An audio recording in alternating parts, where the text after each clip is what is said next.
Declare.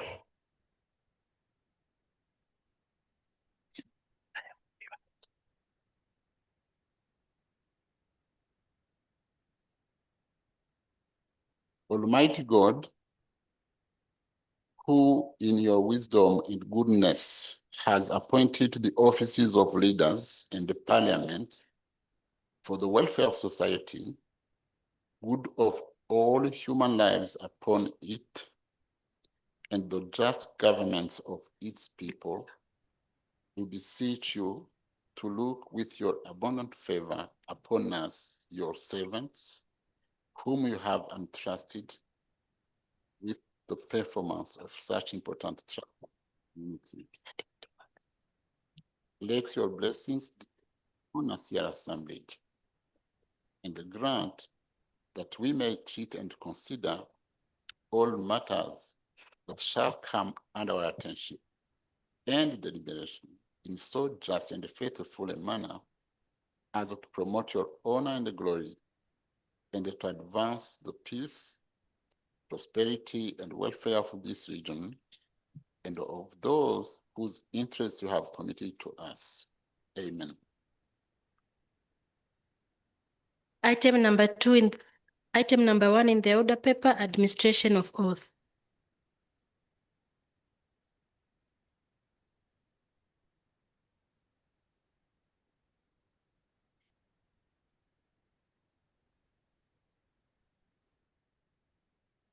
Honorable members, I rise to notify you that Honorable James Kinyasi Milia, Deputy Minister for Foreign Affairs, maybe you can close the door.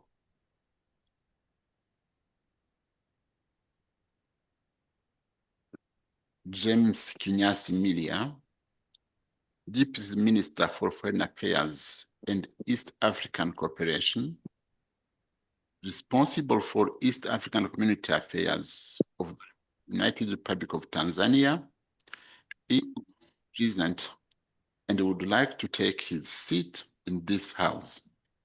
However, in accordance with the provisions of Rule 5 of the Rules of Procedure, this assembly, he cannot sit or participate in the proceedings of the House until he takes the oath or affirmation of allegiance to the treaty as a member of the Assembly. Rule 5.5 specifically states that when a member first attempts to take his or her seat other than at the first new house, he or she shall be brought to the table by 2 members and presented by them to the Speaker, who shall then administer oath or affirmation of allegiance to him or her. I therefore request any 2 members who know Honorable James Kinyasi Milia, Deputy Minister for Foreign Affairs and East African Cooperation, responsible for East African Community Affairs, to bring him to the table and present him before me to enable me administer the oath of allegiance.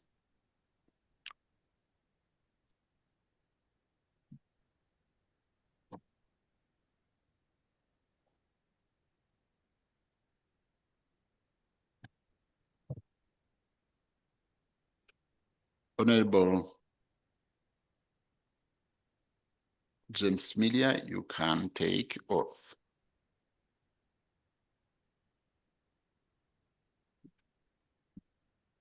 Mr. Speaker, honorable members, it's an honor and privilege for me to stand before this August House and introduce our new member, who is going to be from today, is going to be our youngest member.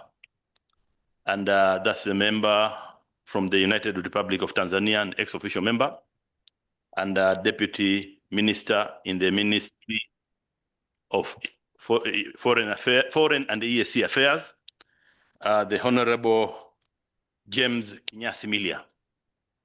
James Kinyasi Milia is not a new name and a new face in East Africa and indeed in this house, because it's just if he had not proceeded and moved to the position of being a member of the Parliament of the United Republic of Tanzania and subsequently being appointed to the position of Foreign Affairs and EAC Affairs Deputy Minister, he was a member of this house. And so most of the members, actually all of the members and even EAC stakeholders know him.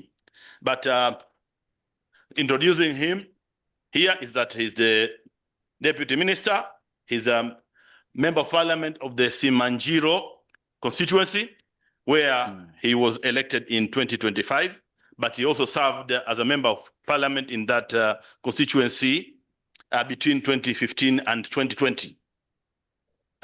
He's a seasoned and known advocate. He holds an LLB and an LLM. And Procedure, Right Honorable. Procedure. Right Honorable, the procedure, there's no member who is supposed to speak on your behalf, introducing the member by giving all those details. It is procedurally right that the honorable member takes oath, and it's you to give the detailed explanation of what the member is all about. I thank you. So is it procedurally right for the member to do that? Honorable Dr. Makame, you have been brief. okay, thank you very much. So, Honorable Mr. Speaker, Right Honorable Speaker, honorable members, and the member, our stakeholders in the gallery, we have before us Honorable James Kinyasi Olemenia, an ex-official member of Eala, to be now awaiting to take oath. Thank you. Thank you. Honorable James Milia can take your oath.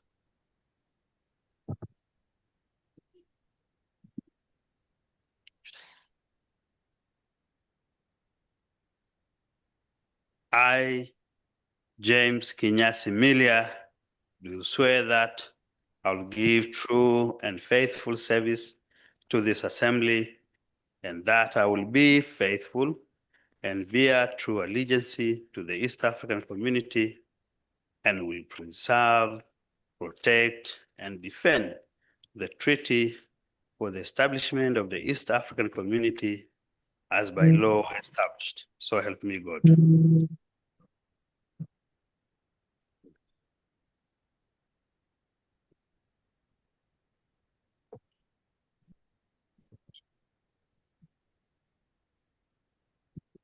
Good.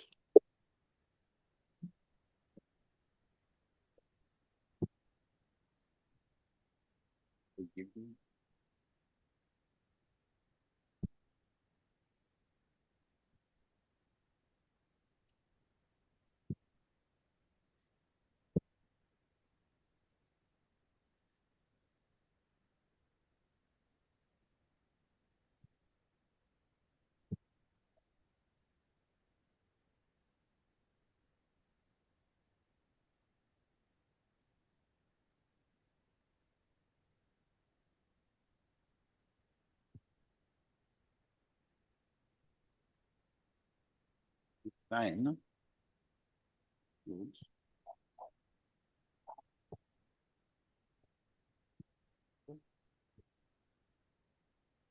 I have two books for you.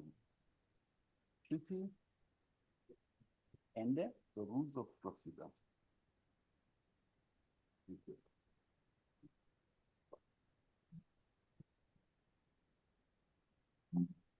Honorable James Milia,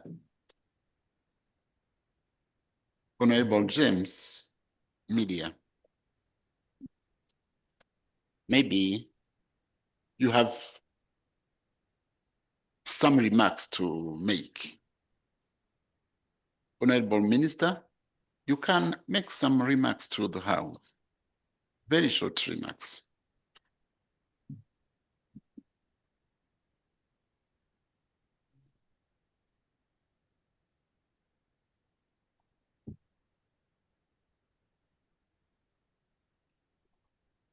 Right Honorable Joseph Ntakurimana, Speaker of the East African Legislative Assembly, Honorable Chairperson of East African Community, Council of Ministers, Honorable Secretary General of the East African Community, Honorable members of the EAC, ministers present, distinguished members of the East African Legislative Assembly, good morning. Honorable Speaker, sir, it's a great honor to have this opportunity to address this August Assembly for the first time since being appointed as the Deputy Minister for Foreign Affairs and East African Cooperation. Responsible for East Africa Affairs under the guidance of the Minister of Foreign Affairs and the East Africa Community, Honorable Ambassador Mahmoud Thabit Kombo, MP. I would like to acknowledge that Ambassador Kombo has been incredibly generous, supportive, providing clear activities to ensure that the United Republic of Tanzania, alongside our fellow East African member states, remain at the forefront of the integration process. Honorable Speaker, sir, I remain deeply grateful to Her Excellency Dr. Samia Suluhu Hassan, President of the United Republic of Tanzania, for appointing me Deputy Minister of Foreign Affairs and East African Cooperation. I assure all that under her able leadership, the East African Community agenda will remain at the heart of the United Republic of Tanzania's priorities. Honorable Speaker, sir, as you may recall, before my appointment to this position, I served as a member of this House. I have truly enjoyed working with you, Mr. Speaker, sir, and with all and every member of this Assembly. Much as I loved this House, God has guided me to come back again. I pledge to this House that I will remain a devoted and impartial servant, ready to fulfill my duties and obligations towards building a better and strong EAC. I recognize, Honorable Speaker, the importance of this special sitting. In my capacity as an ex-official member, I pledge my sincere cooperation to Eala to ensure this institution effectively oversees the implementation of the integration agenda. Honorable Speaker, sir, I'm mindful that the overall functions of Eala depend on the financial contributions of partner states.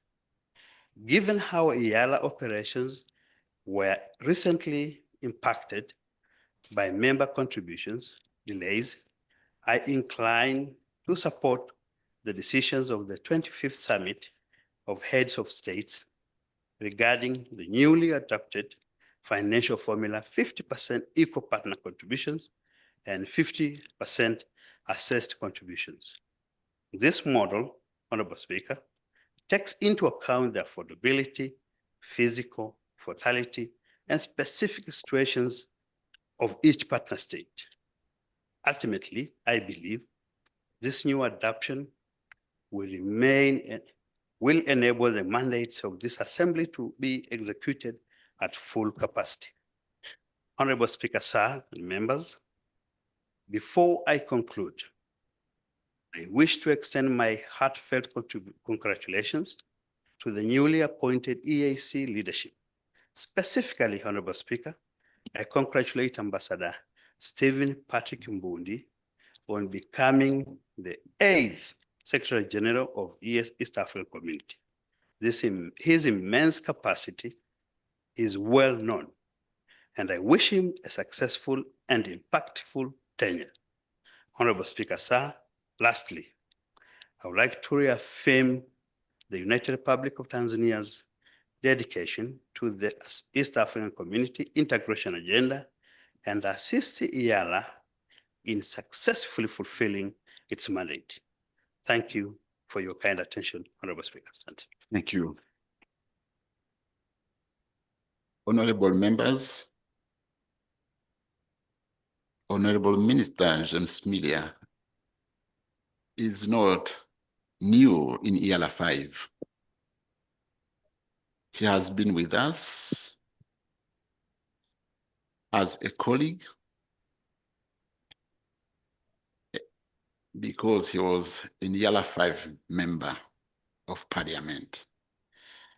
Then he decided to campaign when Tanzania was conducting its election last year, and he won and became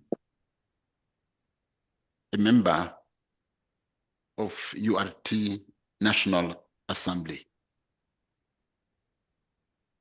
The entire House has been proud of you, and we congratulate you again.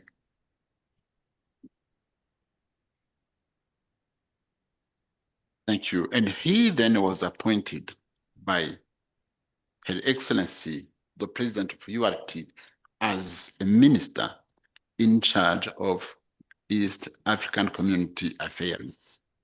That is why he had to take oath today. Honorable Minister, you know all of the Eala challenges, you know all the community challenges, and without any doubt, we believe that you will address them properly during your Council of Ministers meetings. With this, we are very happy to have you as a minister in charge because you will help the community. Thank you. We proceed with the item number 2 from the order paper, communication from the chair. Honorable members, this is a special sitting,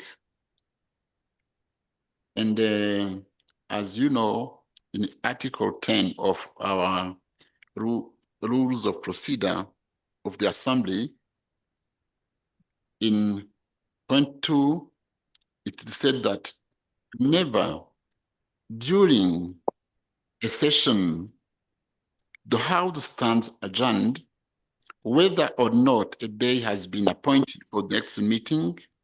The Speaker shall at any time he or she considers expedient, giving reasonable notice, call a special meeting. That's what we did. So, honorable members, this is my communication. And before we proceed, we have visitors in the gallery that I wish we could recognize before proceeding. We have a long list here.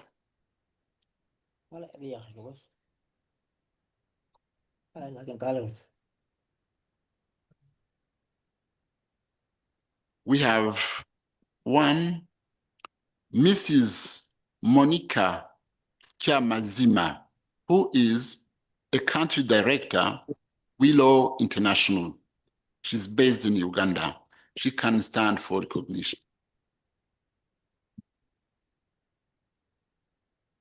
We also have Mrs. Helen Patricia Amutahaire,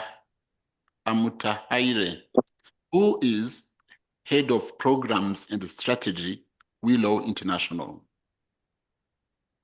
You can stand for recognition. We also have Mr. Alan Isaac, Eastern and Southern African Farmers Federation. He can stand for recognition. We also have Honorable Emmanuel Severe, who is the chairman of CCM Arumeru District. You can stand for recognition. Good. We also have others visitors. We have Aquare Doreen, who has been represented, who represents Center for Food and Adequate Living Rights. Please stand for recognition. We also have Kagimo Shafi for FIAN Uganda. Please stand. Thank you. And we have William Ernest Kivuyo for Tanzania Alliance for Biodiversity. Thank you. And we have Nema Felix Lubuva and Albert Limo for Bridge Community. Thank you. And finally, we have Eliud Litunga for Mviwa Arusha. Thank you. Item number 3 from order. Procedure, Mr. Speaker. Procedure. Thank you, Right Honourable Speaker. I'm raising on the procedure matter basing on Rule 16, Sub-Rule 6 of our Rules of Procedure, which goes as follows, that the order of business set out in the order paper on any particular day may, by leave of the Speaker, be altered. Right Honourable Speaker, this is within your powers. I want to bring to your attention, if it may please you, Uganda has made some adjustments in the membership of the committees and the commission. So we wanted, as you are aware, that we do not have money for calling special meetings all the time or anytime we may wish. So I wanted us to use this opportunity that we redesignate these members using this sitting, Mr. Speaker. So the procedure that I'm raising is that you alter the order paper and include this matter such that we can redesignate these members. Honorable Speaker, I thank you. But maybe as you come in, let me also use this opportunity to find out how far the chair of council has gone in as far as tabling the budget framework paper. Thank you, Honorable Speaker, because we are running out of time. Thank you, Honorable Commissioner. I have been approached by some members about this issue, and they have decided, they have ruled that I will have to take it first to the commission meeting, and then I bring it to the House.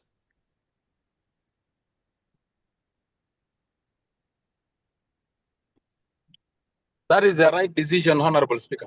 Thank you. Yes. Procedure motion, Right Honourable. Yes, you have the floor. Yes, Right Honourable Speaker, I am rising on a procedural motion on matter of importance to this assembly. Right Honourable Speaker, members of this assembly have gone for months without salaries, close to now 6 months. And we are treating this matter casually without putting an importance to it. It is important that an update is given to these members on really what is going on, because Right Honorable Speaker, if those who took loans from the banks will have to understand how interest is piling on themselves, and it will not be right for us to, Right Honorable Speaker, not give this matter the importance it deserves. I very well understand that the reason as to why this is happening is because of non-remittances, which all of us must condemn, and all of us should act in a sense that this cripples the activities of the community, not only the assembly. And we must recognize that partner states that do not pay causes a lot of harm to this assembly. But we cannot sit down and relax that because of partner state, we do not give importance to a matter that is affecting members. Right, Honorable Speaker, this is something that this House ought to discuss and find what to be done, because who is going to be responsible for all those interests that is piling on salaries? You know? So, Right Honorable Speaker, this is a matter that I believe will have taken precedent over all other matters, because this affects the terms and conditions under which these members have been sworn in. Therefore, I move a procedural motion on that matter, that this House resolve to discuss this matter. I thank you. Point of information, Honorable Speaker. I second too. Support. Point of information, Honorable Speaker. Right Honorable Speaker, I rose on procedural matter. Thank you so much.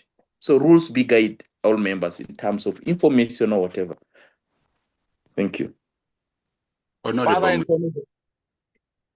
members, our colleague has raised a motion on procedural matter. We have first to consider it. But what I can inform you about this is that the last commission meeting seriously discussed this matter, which was brought to the agenda by FNA, and they had given some guidance that should be considered by the next Council of Ministers. And we are implementing those guidances, hoping that the next Council of Ministers will consider them properly. So if you believe that what the commission decided can be followed and implemented, it's fine. If you think that we have to discuss again as a house this,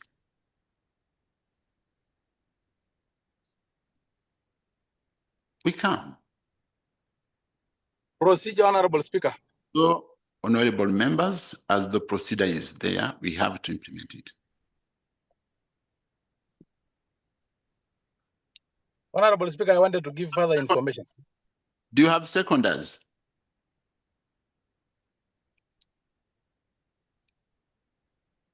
Already, I had a seconder should be Falhada, and I have also a seconder. Even me, I'm a seconder. I'm a seconder also. Myself, I'm seconder. The seconder should raise their hands because this is virtual.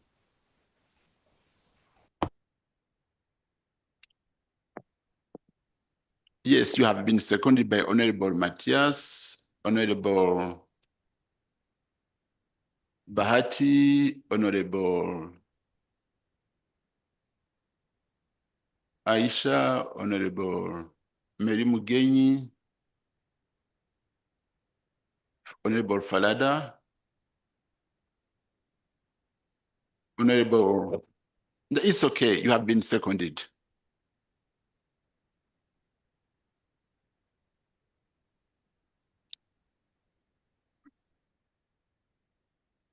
information to.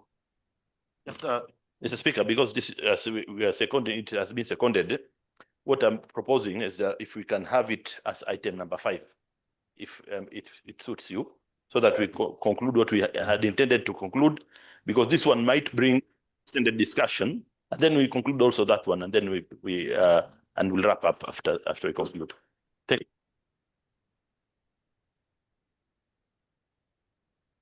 Procedure, Honorable Speaker.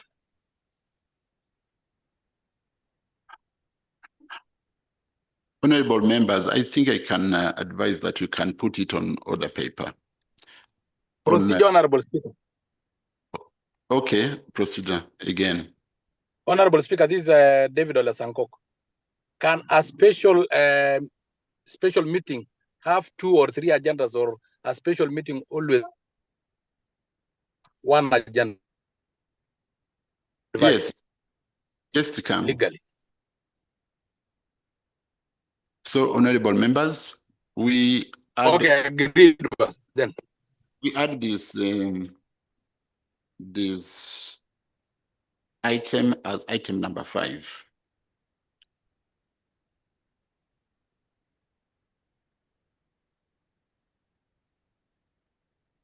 So, Honorable Kennedy, we will consider this as item number 5. Thank you.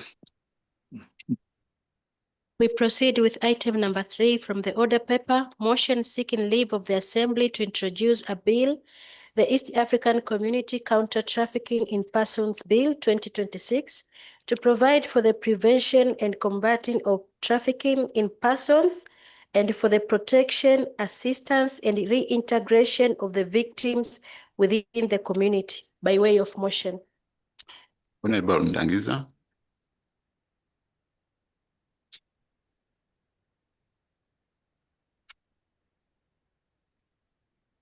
Right, Honorable Speaker, I beg to move the motion seeking leave of the Assembly to introduce a bill to provide for the prevention and combating of trafficking in persons and for the protection, assistance, and reintegration of victims within the community.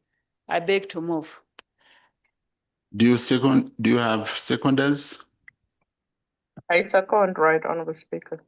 Good. You have seconders? I second as well, Councillors. I second, right, Honorable Speaker, Honorable Clement. You have been seconded. Now you can proceed with your motion and justify it.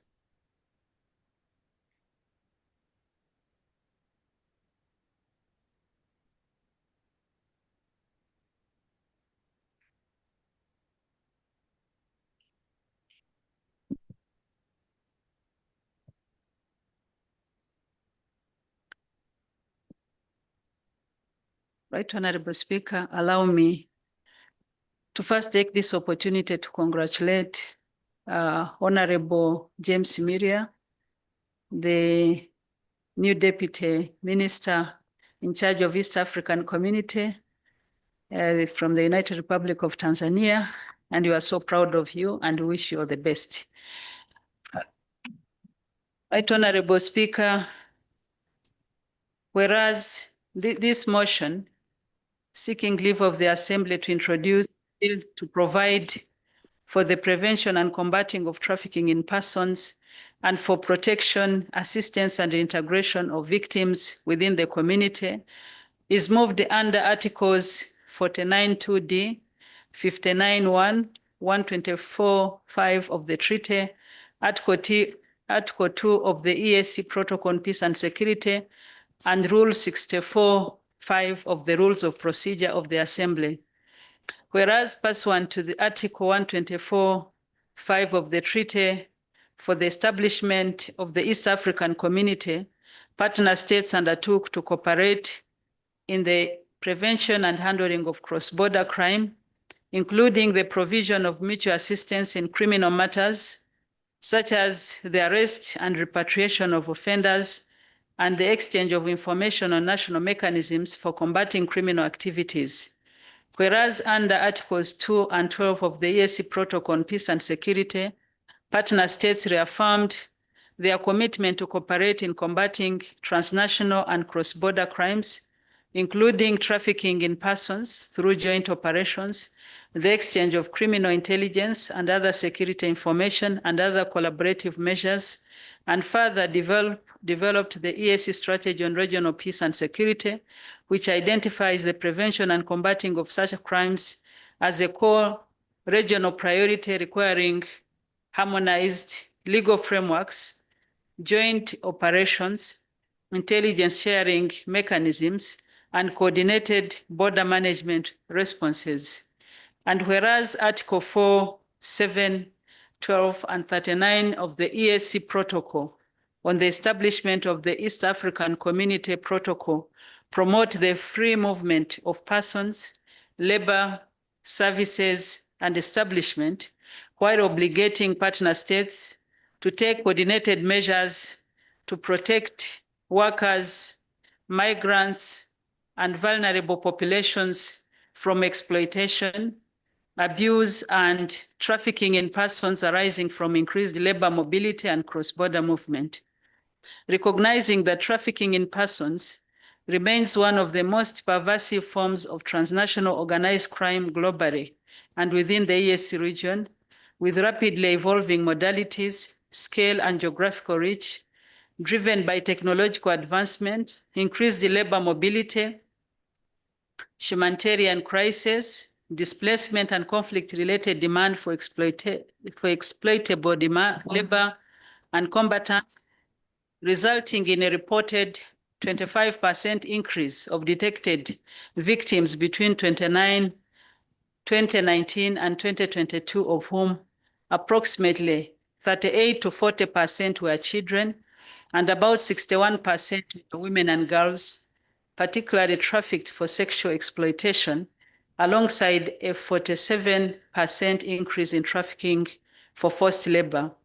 Aware that trafficking in persons involves recruitment, transportation, transfer, harboring, or receipt of persons by means of the threat or use of force, coercion, abduction, fraud, deception, abuse of power or vulnerability, or giving or receiving of payments or benefits to achieve the consent of a person having control over another for the purpose of exploitation.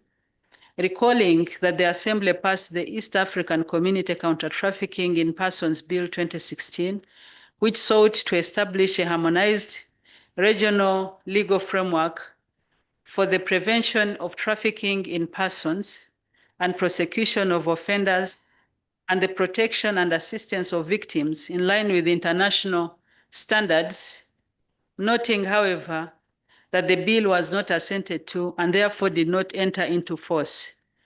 Noting with appreciation that partner states have demonstrated strong commitment to global, continental, and regional instruments addressing trafficking in persons, notably through the ratification of the Palermo Protocol 2000 to prevent, suppress, and punish trafficking in persons, of the United Nations Office on Drugs and Crime, International Framework for Action, ratification of the International Labour Organization, Conventions number 29 on forced labor, and number 182 on worst forms of child labor, ratification of key international human rights instruments, including the Convention on the Rights of the Child, and the Convention on the Elimination of All Forms of Discrimination Against Women, the Maputo Protocol on the Rights of Women in Africa, the African Union Policy on the Prevention,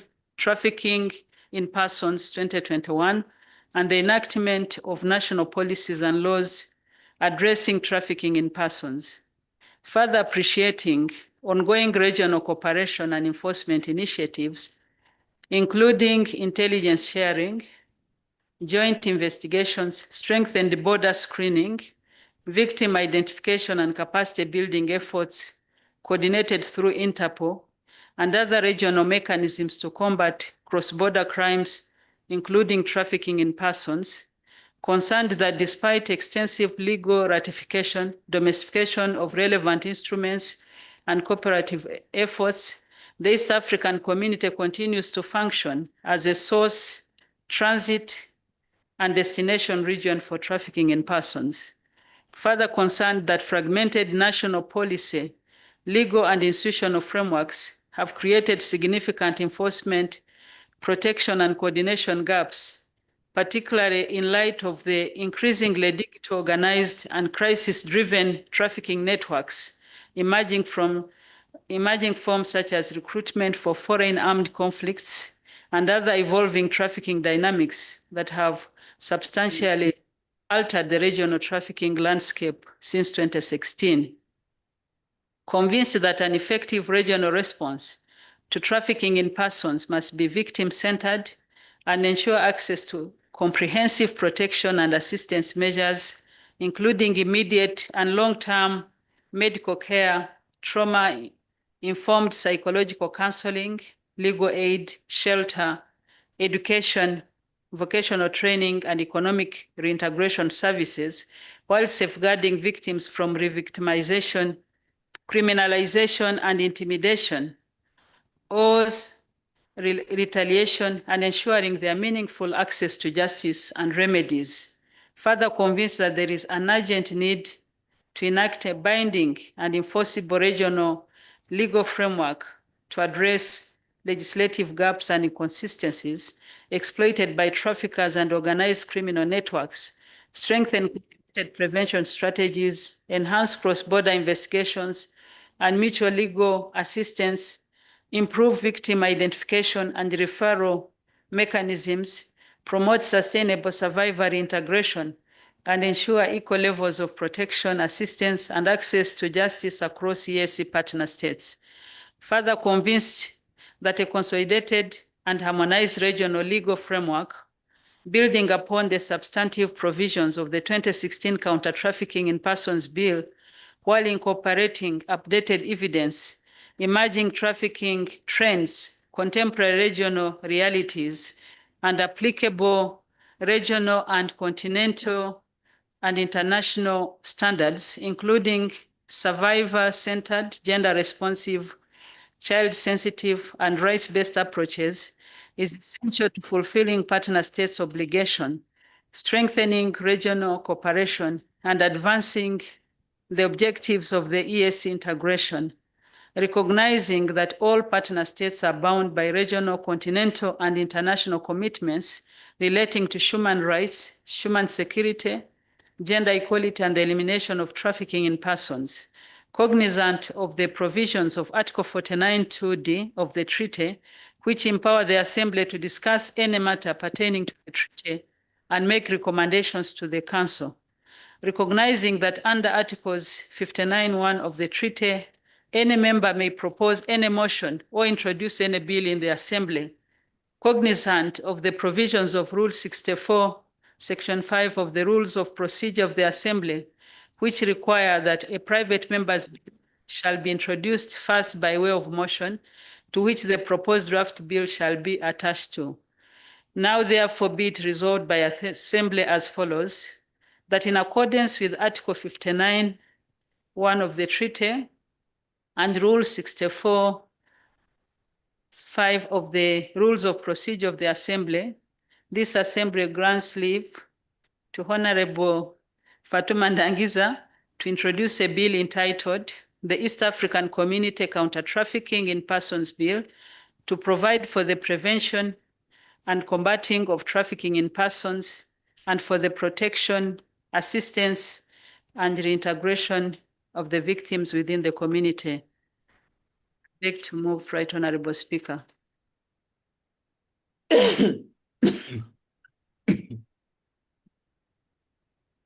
Thank you, Right Honorable Speaker. I think the motion is straightforward. Human trafficking remains one of the most pressing human rights violations in Africa, but in East Africa in particular. And women and girls are facing the most severe forms of exploitation. According to the United Nations Office on Drugs and Crime, human trafficking is the recruitment, transportation, transfer, harboring, receipt of people through force, fraud, or deception with the aim of exploiting them for profit. Men, women, and children of all age groups and backgrounds can become victims of this crime, which occurs in every region of the world.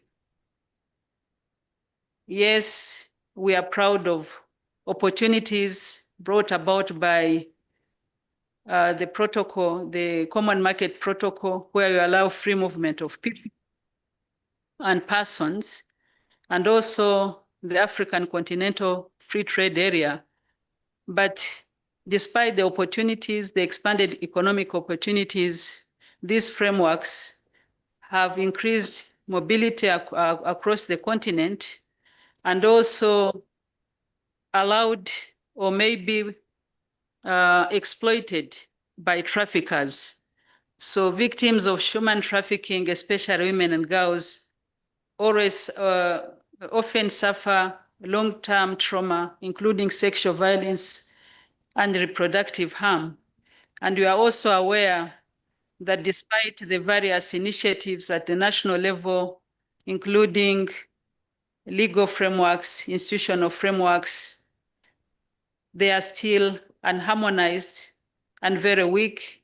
In some jurisdictions, you have very good legal frameworks, but in other partner states, they are weak. And then you are also aware of the porous nature of our borders.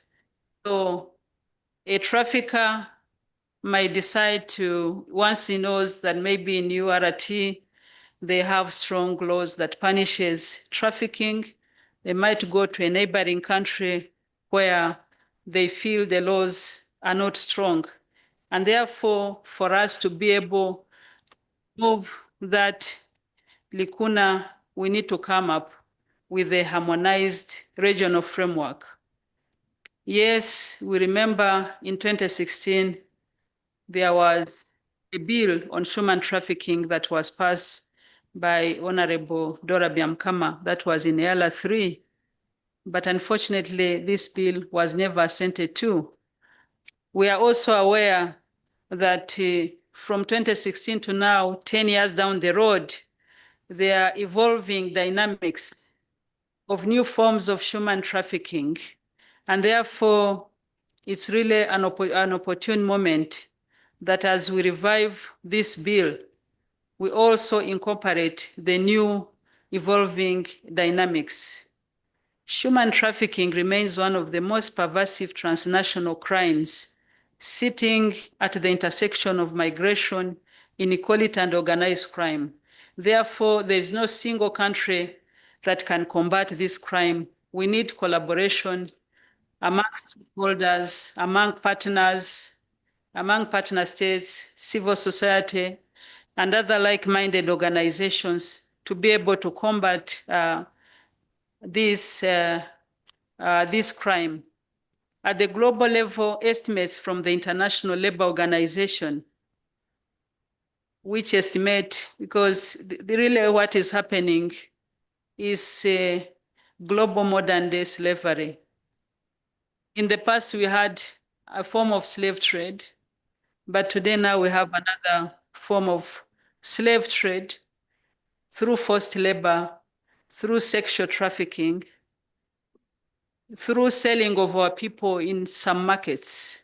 We are told even in East Africa, there are children who are sold in the markets from rural areas to urban areas. But we are also aware that in countries like Libya, human beings are sold in the markets, especially young people who fell prey when they are moving towards the Western world in search of greener pastures. And this is unacceptable in this 21st century. So at the global level, the estimates is that 50 million people are living in situations of modern slavery. Of these, 28 million are in different forms of labor exploitation, while 22 millions are in forms of sexual exploitation. These are not statistic categories. Many victims move between forms of exploitation over time. What is striking is not just the number, but how normalized exploitation can become within economic systems. Forced labor alone generates an estimated $150 million USD billion annually in illegal profits. So you can imagine how lucrative this business is. And that also shows you how difficult it is to combat. It's a mafia network with very sophisticated illegal organizations that are in this business across the continents. According to according to the United Nations Office on Drugs and Crime, Global Report on Trafficking in Persons 2022, it shows that women and girls account for about 54% of detected victims globally, while children make up roughly 1/3 in Africa. That share rises significantly as children represent nearly half of the identified crime victims. This points to a pattern where trafficking falls vulnerability, but it also has a gender dimension where protection is weakest, whether it's due to age, gender, economic dependence. There is a high risk, especially among women and children. The nature of exploitation is also shifting. While forced labor now accounts for the largest share globally, sexual exploitation remains highly visible in detection data. At the same time, new forms are emerging. Cases like online recruitment. We've been informed that in Southeastern Asia, in a place called Myanmar, there are thousands of East African young people, and many of them are graduates who failed to get jobs in our countries and were coerced to go to this country, and they are being trained to do online scamming. And many of them do not make it back to our countries. So I think this is unacceptable, whereas we know that having many young people in our countries, at this point in time, over 70% of the population under the age of 30. We need, as partner states, to think about decent employment for our young people and collaborate with each other to address this challenge, because unemployment and underemployment remain high, and it is one of the push factor to migration. We still have our young people dying in the seas, looking for jobs, and I believe even when they go there, these are not decent jobs. Many of them end in trafficking, including organ transplant. We've also been informed that there is also another form of trafficking in ritual, where young babies are sacrificed. And in fact, this is a very difficult and complex issue that up to now, even as we research, as we try to understand, it is so complex. And I believe as East African community, we shouldn't allow this menace to continue. It is a human rights issue. It is a peace and security concern, but it is unacceptable in the 21st century that we have our young people, the future of our community, being trafficked. And then many of them either die, or if they don't die, they are so traumatized, they lose confidence, they lose self-worth, they end in drugs. And this is not how we should be building a community of one people, one destiny. So I know there will be many speakers on this motion, and I just want to say that this is a serious challenge for our community. And you have to know that East Africa is both a source, it is a transit, and it is also a destination. So even in our homes, human trafficking is happening. In fact, we are told that domestic work remains one of the most high-risk sectors because it is not regulated, what is happening in our homes. So some are made slaves in the homes, they are sexually violated. There is forced labor for young people, but then it is also a big challenge for Africa, and in particular sub-Saharan Africa, where statistics show that 85% of the trafficked people are mainly in informal trade, in informal sector, but they are in sub-Saharan Africa, and that is where East Africa also belongs. Then, of course, the underlying drivers, as we said, it's economic pressure, it is migration system, it is enforcement gaps, but there is also a challenge of lack of awareness. Some traffic, or some do it or don't even address it because of lack of awareness.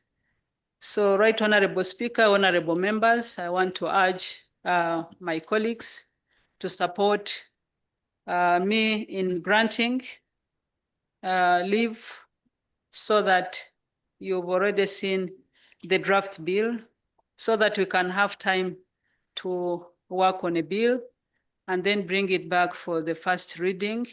But I want to assure you that there are many lessons learned, why the first bill maybe was not assented to. And we believe that this time around we shall do business differently, starting with the assembly itself. We hope, with the support of our partners, and I want to recognize Willow International, who have been with us in this journey, and they are committed to help us make sure that this bill is passed, but even follow up to the implementation. So we believe that at least in upcoming plenary, capacity building for our members, so that we can understand this crime called human trafficking, because it is deep, it is multifaceted, and it's better that we legislate, we have more information about it. But even the little information that I have shared, and I hope my colleagues will also share, shows you that this is an acceptable slavery form, a modern form of slavery. It's an accepted crime that shouldn't be happening in the community. So thank you, Right Honorable Speaker and honorable members, and I look forward to your support. Thank you. Thank you, Honorable Dangiza. Honorable Guy is my seconder. Thank you. Seconder, Honorable. Yep. Guy. Yes, I'm here, Right Honorable Speaker. Are you able to hear me? Can you hear me? Sorry. Yes, you are there. So Okay. the motion on the floor is that the Assembly do resolve to grant leave to Honorable Ambassador Fatuma Dangiza to introduce a bill entitled the East African Community Counter-Trafficking in Persons Bill for Prevention and Combating Trafficking in Persons and for the protection, assistance, and reintegration of victims within the community. Debate is open, and we start by the seconder. Thank you, Right Honorable Speaker, for giving me this opportunity to rise virtually and second this important motion. Let me first also add my voice first, Right Honorable Speaker, to congratulate our newly appointed Deputy Minister from URT, Honorable James Milia, for his appointment, and also take this opportunity to warmly welcome our 9 honorable members from the Federal Republic of Somalia to this assembly. Your presence strengthens this house, and I congratulate you on joining Eala 5. Let me then, Right Honorable Speaker, go straight ahead and present my thanks to the mover, Honorable Ambassador Fatuma Dangiza, for this important initiative in reviving this bill from the previous assembly and bringing it back before us. That persistence matters because this is unfinished business, not just any business, Right Honorable Speaker, but a business that is affecting some of our citizens in the most horrific ways. Right Honorable Speaker, if trafficking in persons still is rising in our region, then we must admit something in our system is still aiding and working for the traffickers. This motion is asking us to allow the process of this bill to begin. And given the scale and evolution of trafficking in our region, it is imperative, indeed, it is critical that this bill be allowed to move forward. Right Honorable Speaker, the motion clearly highlights that trafficking in persons remains widespread in our region, with a significant proportion of victims being women, as was explained and elaborated adequately by Honorable Fatuma, that these victims being women and children are often subjected to sexual exploitation and forced labor. If that is the reality, Right Honorable Speaker, then our response must be targeted and more practical. First, we should look at the prevention, and that must start at our borders. Right Honorable Speaker, many victims, including the women and the children, they pass through official entry and exit points. They are not hidden. It is just that they are simply not identified. That is where our system must improve. Through this process, Right Honorable Speaker, it is important that our partner state strengthen their training of immigration officers to recognize signs of trafficking and exploitation, use of risk indicators, especially where young persons cannot clearly explain their destination or purpose of travel. Introducing targeted screening questions where circumstances are unclear, we must zero in on that unclarity in order to prevent further exploitation. They should also, Right Honorable Speaker, we should look at referral mechanism, which Honorable Fatuma alluded to in detail, when suspicion rises. We have to have systems in place where referral for these victims or would-be victims are able to be saved. Because early detection at the border can prevent exploitation before it begins. Secondly, Right Honorable Speaker, free movement can help, but only if opportunity moves with it. Many of our partner states are dealing with high youth unemployment. So if movement increases without opportunity, we risk exporting that vulnerability and the traffickers will exploit it. So in this process, we need to examine regional development that can create jobs at scales in various sectors such as agriculture, infrastructure, manufacturing, logistics, which can absorb these young people. And even going as far as looking at how digital skills and technology, including AI, can open new pathways for employment across borders. Because a young person with a real opportunity is far less likely to fall victim to a fake one.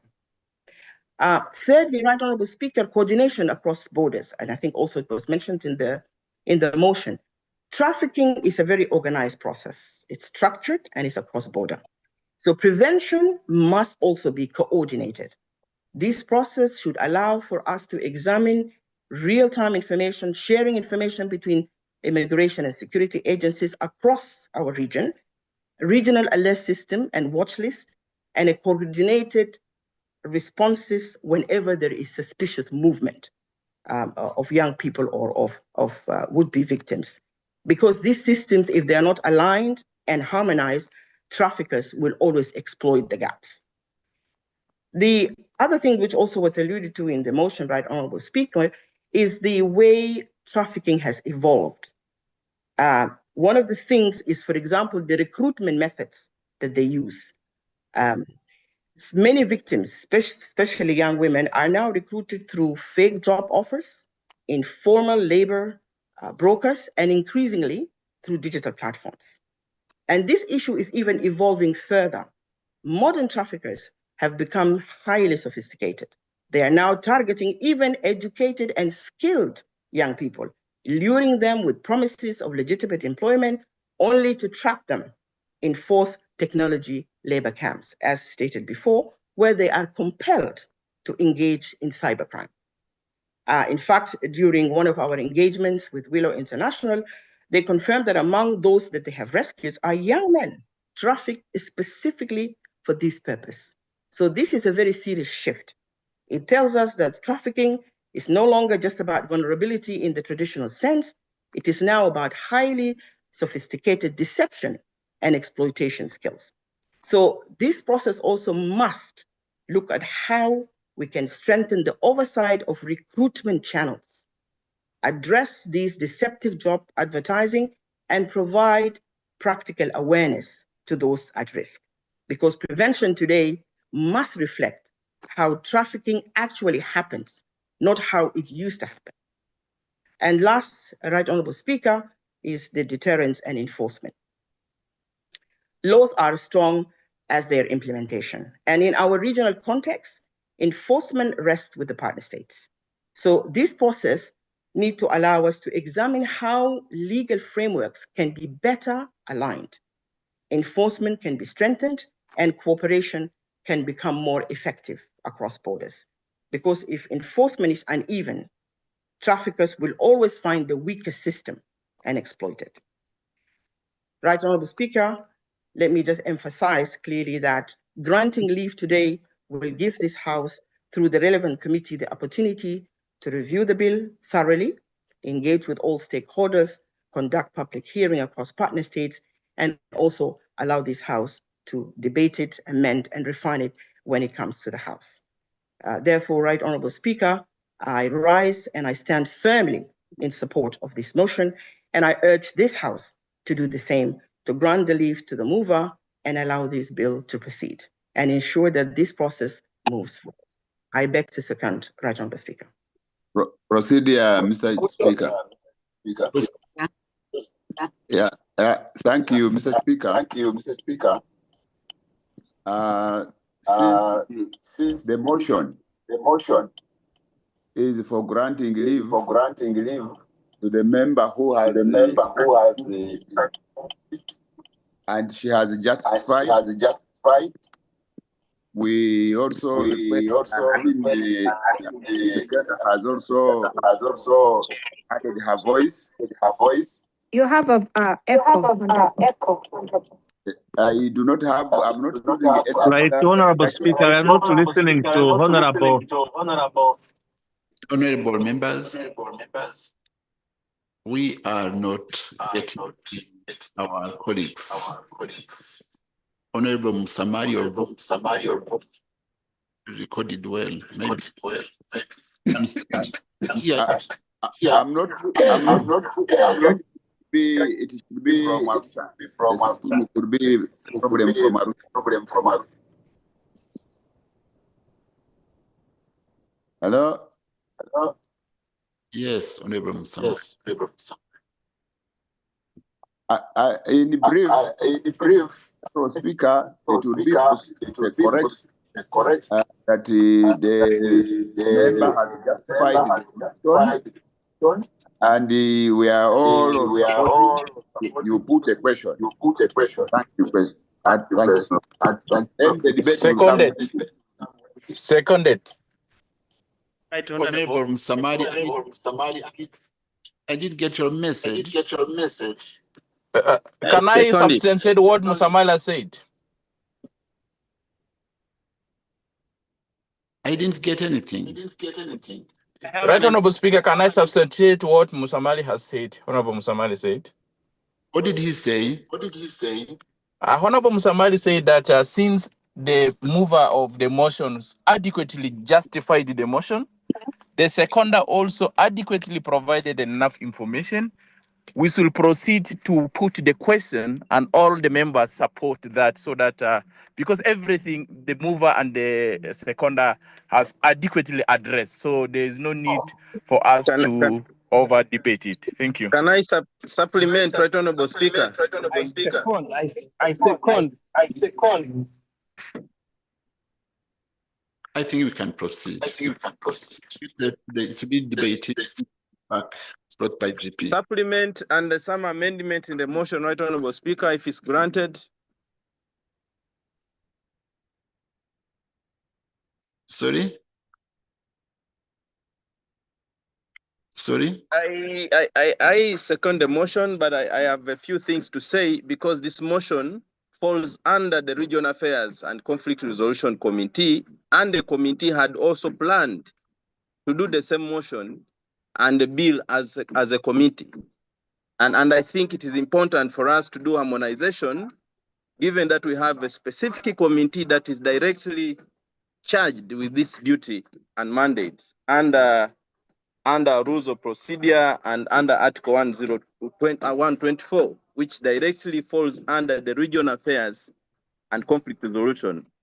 And background was that the area motion, if council failed to assent to whether the other motion was not assented to, Right Honorable Speaker, it was a private member's bill. We thought that if we move as a committee, it would be more agreeable that this is work under the committee and that the treaty under rules specifically puts this very sensitive topic under the regional affairs and conflict resolution. And it is on the work plan of one of the bills that the committee plans to do. I think that there are a lot of other issues under trafficking and areas of work and employment. And when you look at our rules on all issues on free movement of people, the mover is rightly, and I think this timely. But I think we must harmonize and look at what were the areas that the other Honorable Byamukama bill was addressing and what has changed so that we'll integrate. And I advise that it will be better if the mover works with the Committee on Regional Affairs and Conflict Resolution, which is charged with this mandate. Right, Honorable Speaker, I think I do not want a lot of things. I just wanted us to harmonize so that we move as a whole house together. I beg to submit and eventually support this motion if the mover will accept these changes. Thank you, Honorable Siranda. We have taken your contribution, but we agreed that the debate will be done when it will be brought to the House again. So with this, honorable members, I will have immediately to put the question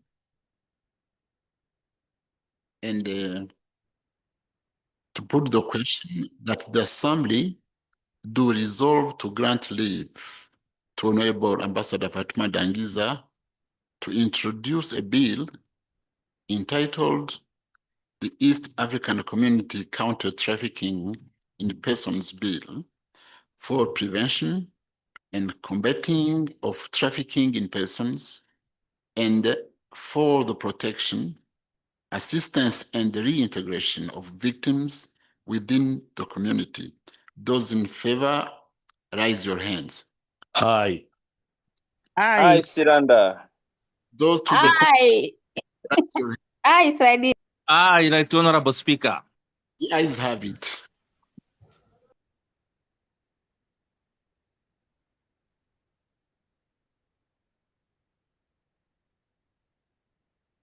Proceed.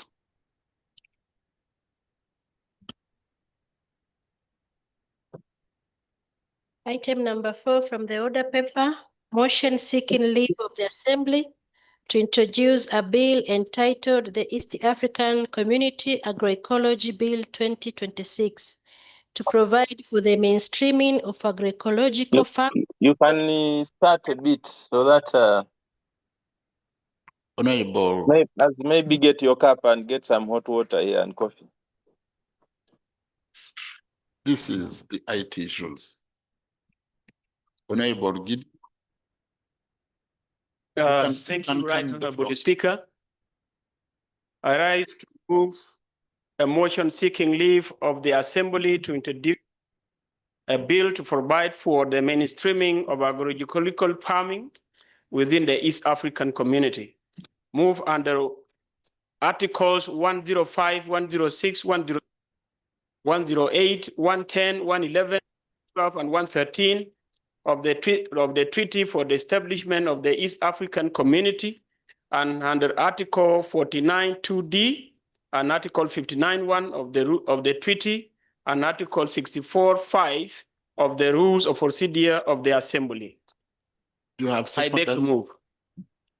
I second, Speaker. I second, Right Honorable Speaker. Second. I Siranda second. I Siranda second. You are seconded. You can now proceed with the classifications.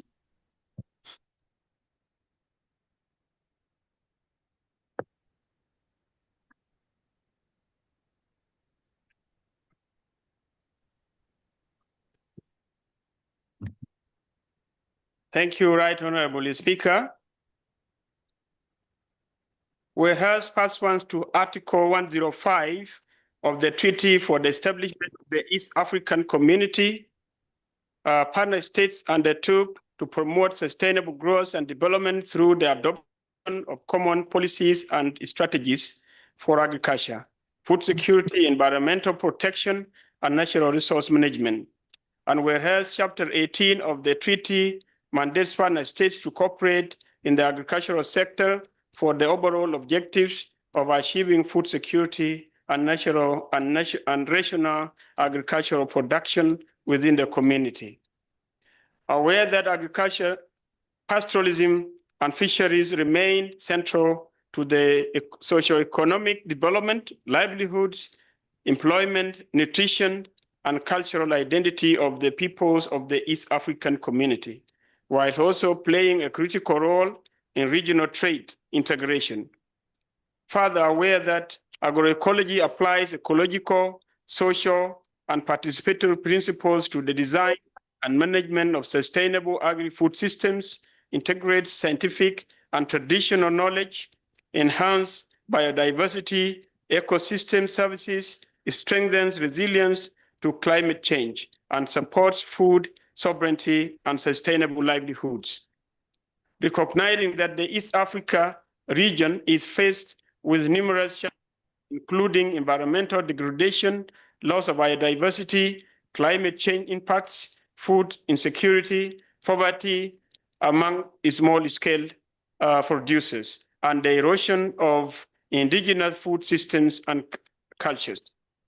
Further recognizing the growing contribution of smallholder farmers, pastoralists, fisher folks, indigenous peoples, women, and youth in sustaining food production, conserving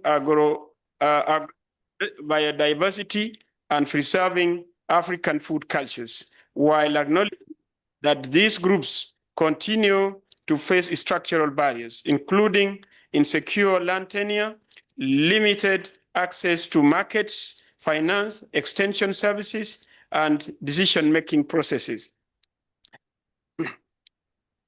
Noting with appreciation that the EAC Sectoral Council on Agriculture and Food Security has issued multiple directives on the need to promote ecological organic agriculture to complement conventional agriculture, notably through the development and implementation of the ecological organic agriculture regional policies and legal frameworks. Harmonization of certification frameworks and schemes for organic products in the region. These are decision number 34 and decision number 17 respectively. Establishment of the ecological organic agriculture regional governance coordination structures under decision 13. And the institutionalization of data collection, storage, documentation, and dissemination on production, consumption, and trade in organic agriculture products, that is decision number 35. Recalling that Assembly, through the Committee on Agriculture, Tourism, and Natural Resources, has recognized agroecology as a strategic priority for formulating and recommending sustainable agricultural, environmental, and natural resource management policies within the community. Adopted a resolution urging the Council of Ministers and partner states to promote agroecology in order to strengthen food sovereignty, food security, environmental sustainability, and climate resilience within the community, and has continued to reaffirm the critical role of parliamentary action and regional legal frameworks in advancing agroecology farming.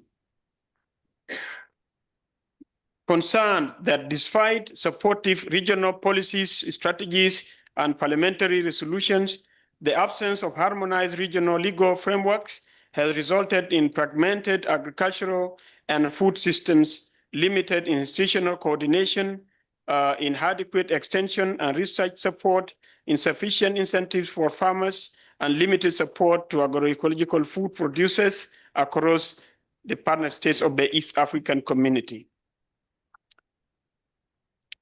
convinced that the progressive reduction of dependence on hazardous agrochemicals, the protection of farmer-managed seed systems, agrobiodiversity and traditional knowledge, and the promotion of participatory and inclusive governance mechanisms are essential for the realization of the right to adequate food and long-term environmental sustainability.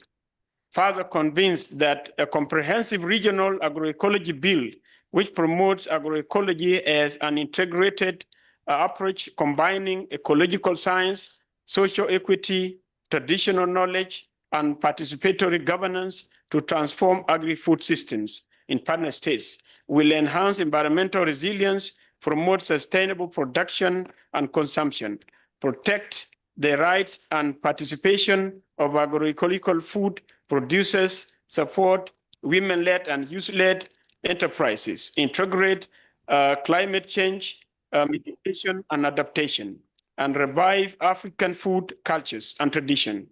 Mindful of the need to transform our regional food systems in sustainable, inclusive, and resilient manner. Cognizance of the provisions of Article 49(2)(d) of the treaty, which empower the Assembly to discuss any matter pertaining to the treaty and make recommendation to the Council, recognizing that under Articles 59(1) of the treaty, any member may propose any motion or introduce any bill in the Assembly. Cognizance of the provisions of Rule 64(5) of the Rules of Procedure of the Assembly, which require that a private member bill shall be introduced first by way of motion, to which the proposed draft bill shall be attached. Now, therefore, be it resolved by the Assembly as follows: that in accordance with Article 59(1) of the treaty and Rule 64(5) of the Rules of Procedure of the Assembly, this Assembly grants leave to Honorable Gideon Gatpanther to introduce a bill entitled the East African Community Agroecology Bill 2026 to provide for the mainstreaming of agroecological farming within the community.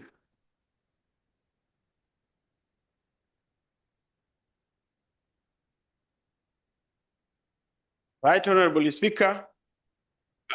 My seconder is Honorable Falhada Iman Deko. I beg to submit. Thank you. You can justify it now. Thank you, Right Honorable Speaker.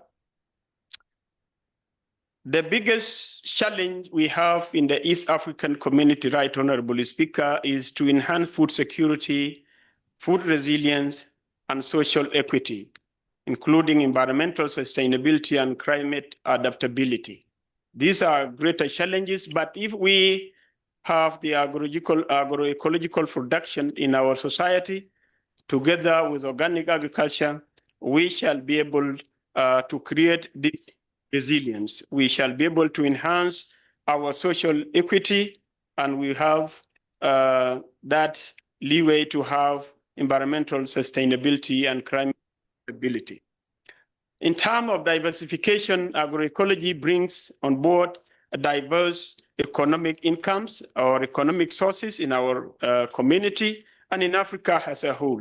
And it reduces financial risk, especially among the smallholder farmers, because this is a community, a part of the community that has been actually affected because of the gap between the big companies and people with muscles in terms of financial capability and strength.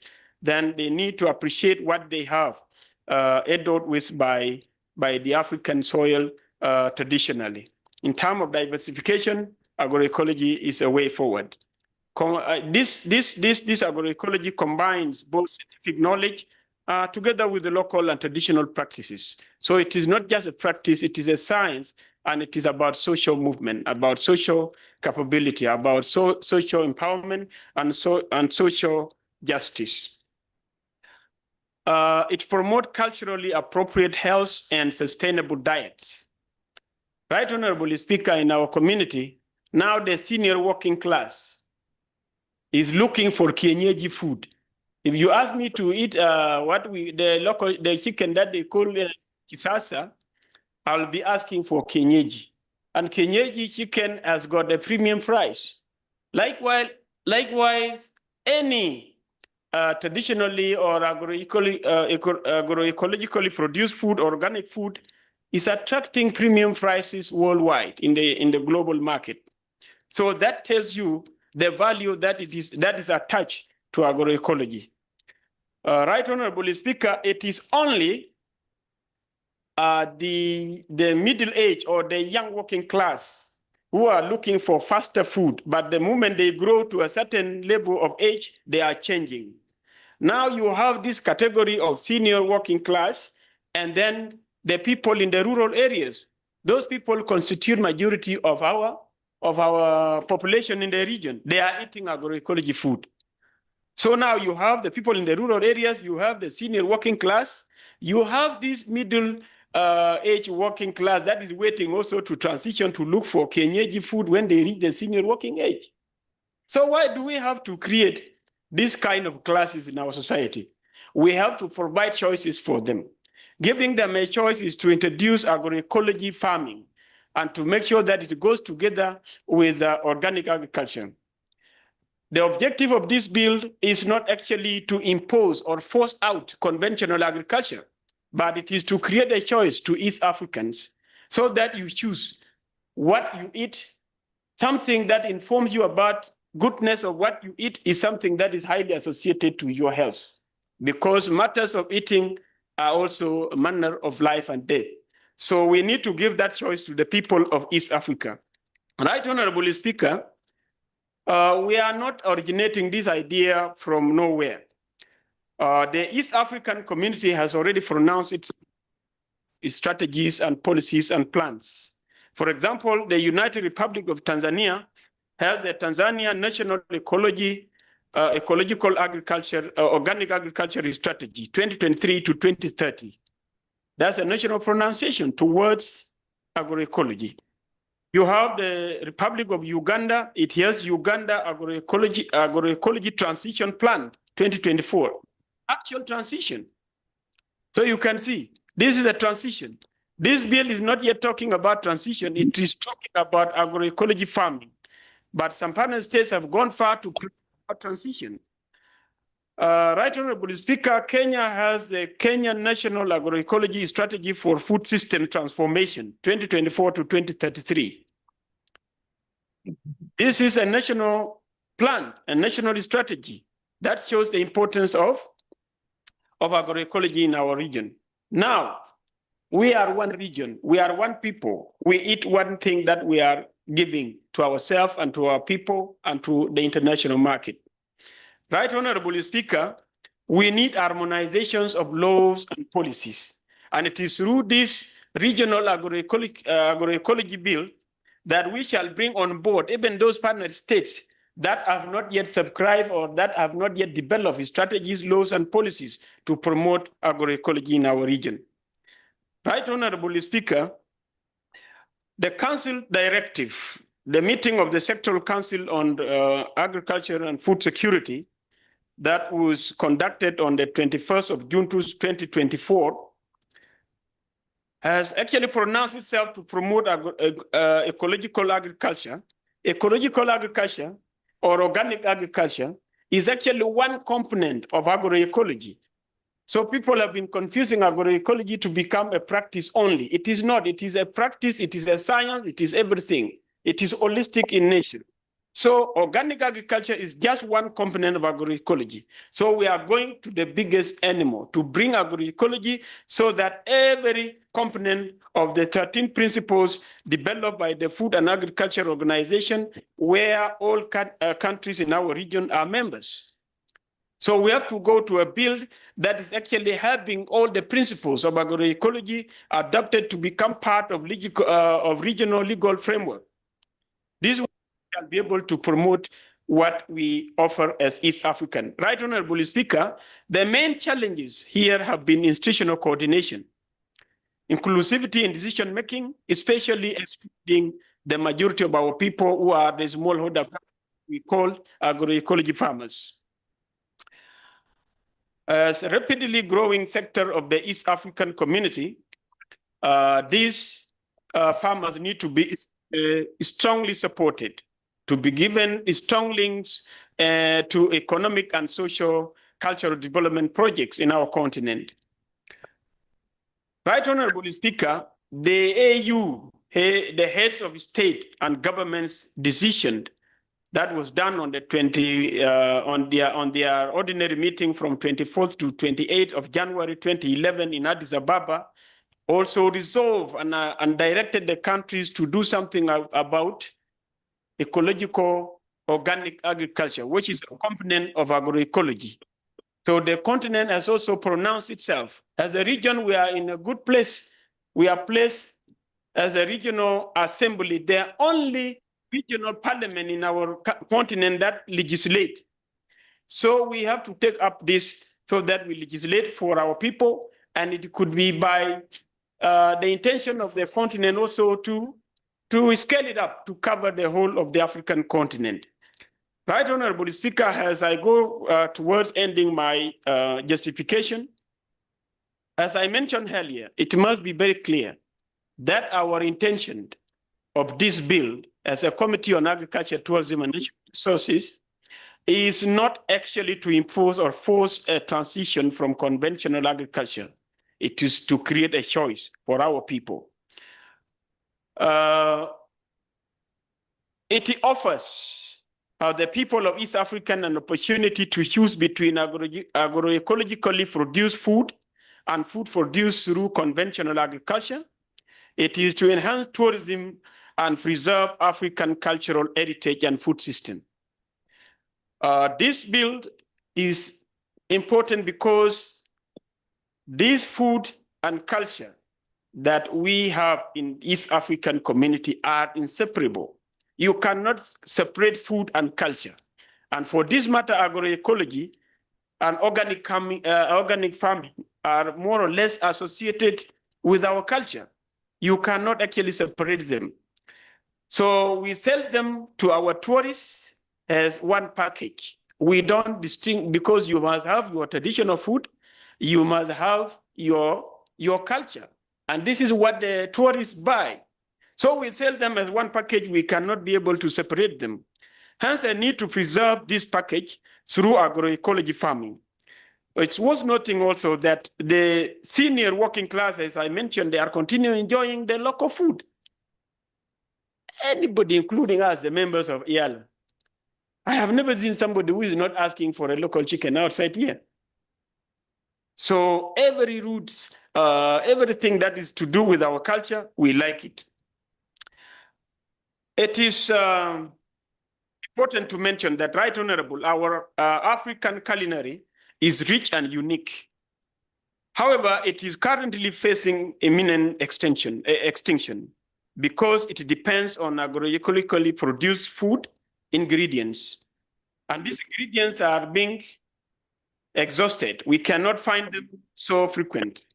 So this needs preservation through agroecology farming. The East African community and the African Union have both taken measures on ecological organic agriculture. So this is one component of the bill of agroecology. Let us promote it, and this is a way forward, Right Honorable Speaker and colleagues.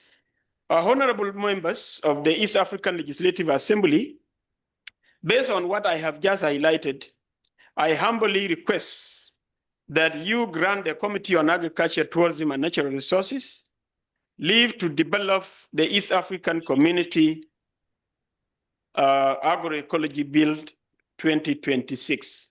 I beg to submit. Right Honorable Speaker, thank you. Thank you. Thank you, Honorable Chair of Agriculture Committee.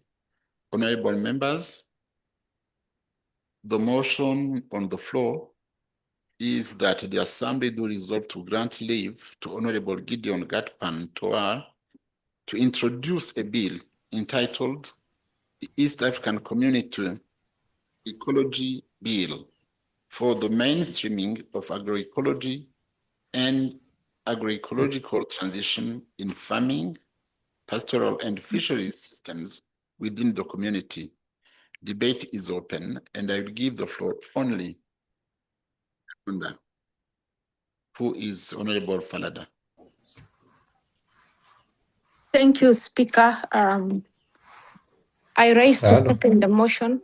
Can you hear me? Yes, we can. I raised to second the motion seeking leave. There's a background noise, Speaker. Give me the one. Somebody need to mute their microphone. Now you can proceed, Falada. Thank you, Honorable Speaker. First of all, allow me to congratulate our former Member of Parliament and Honorable James Milia, for the job that he's taken. I'm sure he will take our East Africa community to another level. I raised to second the motion seeking leave of this assembly to introduce the bill entitled the East Africa Community Agroecology Bill 2026.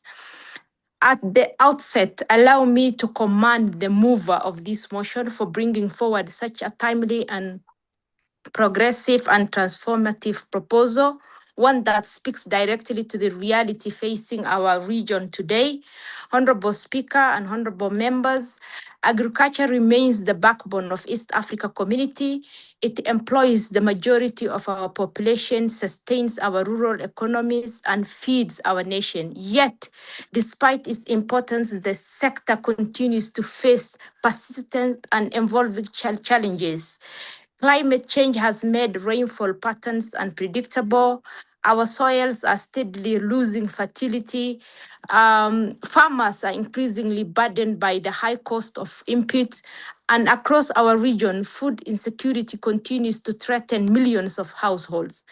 These are not abstract problems. They are real urgent and deeply felt by our people. Honorable Speaker, it is clear that conventional approaches alone are no longer sufficient. We must rethink, strategize, and adopt solutions that are both sustainable and inclusive. That is precisely what agroecology offers. Agroecology is a science, a practice, and a movement. It promotes farming system and work in harmony with nature rather than against it. It enhances soil health, conserves water, encourages biodiversity, and reduces reliance on expensive and on often harmful internal input. It also builds resilience, not only on ecosystem, but also in our livelihoods of our farmers. Honorable members and honorable speaker, the bill seeks to mainstream agroecological farming within East Africa community by providing a clear policy and legal framework. It aims to integrate agroecology into national agricultural strategies, strengthen research and innovation. It also promotes farmer education and extension services and encourage regional cooperations in sustainable agriculture. Honorable Speaker, let us also consider the economic dimension by reducing dependency on costly inputs such as synthetic fertilizers and pesticides. Agroecology lowers production costs for farmers. And Honorable Speaker, by supporting this bill, we are taking a decisive step forward towards the climate resilient and environmental stewardship. And Honorable Speaker, at this core, this bill is also is about people. It is about the smallholder farmers who tills the land with the hope but faces uncertainty. It is about a mother striving to put food on the table. It is about the youth seeking meaningful opportunities in agriculture. It will also ensure that no one in our region goes to bed hungry. And Honorable Speaker, the decisions we make today will shape the future of our region. We can choose to maintain the status quo, or we can choose to transformation. We can choose short-term convenience, or we can choose long-term sustainability. The bill offers us the opportunity to choose wisely. I therefore urge all honorable members to support this motion and grant leave for the introduction of this critical piece of legislation. Let us stand together for our farmers. Let us stand together for our environment. Let us stand together for our future of East Africa. Honorable Speaker, I beg to second. Thank you, Honorable Fadada, who's the seconder. I now put the question that the Assembly do resolve to grant leave Honorable Gideon Gatpan to her to introduce a bill entitled the East African Community Agroecology Bill for the mainstreaming of agroecological transition in farming. Sorry? Farming, yeah. In transition in farming, pastoral and fisheries systems within the community. Those in favor, raise your hand. My hand is up. François. Ziranda's hand is up.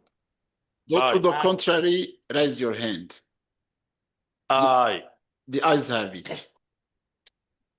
Aye. Honorable members, this bill is supported by more than 29 organizations in our region in East Africa. We have 1 food and agriculture organization, 2 Alliance for Food in Africa, 3 Swiss Aid, 4 Seed Savers Kenya, 5 Greenpeace, 6 Consent Center Uganda, 7 Pilam Uganda, 8 Biba Kenya, 9 Pilam Association, 10 Food Safety Coalition, 11 Brodelen, 12 Advocacy Coalition for Sustainable Agriculture, 13 Action Aid, 14 Tanzania Gender Network Program, 15 Slow Food Uganda, 16 Agency for Integrated Rural Development, Afrid Uganda, 17 Eastern and Southern Africa Small Scale Farmers Forum, 18 Eastern and Southern Africa Trade Information and Negotiations Institute, CIATINI, 19 Capasco Pastoralist Network, 20 Africa Climate Foundation, 21 Climate Works, 22 Tanzania Women Lawyers Association, 23 Kabarole Research Center, Uganda, 24 Gender, Environment and Development Action, Uganda, 25 Pilum, Kenya, 26 Community Transformation Foundations Network, 27 Economic Youth Empowerment Uganda, 28 Busia Cross-Border Traders Association, and 29 Joint Efforts to Save the Environment. Information right on that. Yes, Chair. There are the first 5 organizations led by the one you recognize, led by the Center for Food. The Center for Food, if you combine them, they will be 34. The center, yes, the Center for Food that is on number 1 is the lead in the processing of the bill. Yeah.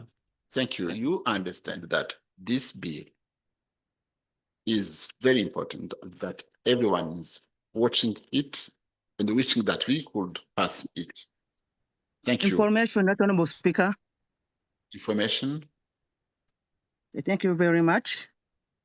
I commend the mover and all partners involved, but I wanted to inform the August House that the very first partner of this initiative was the FAO.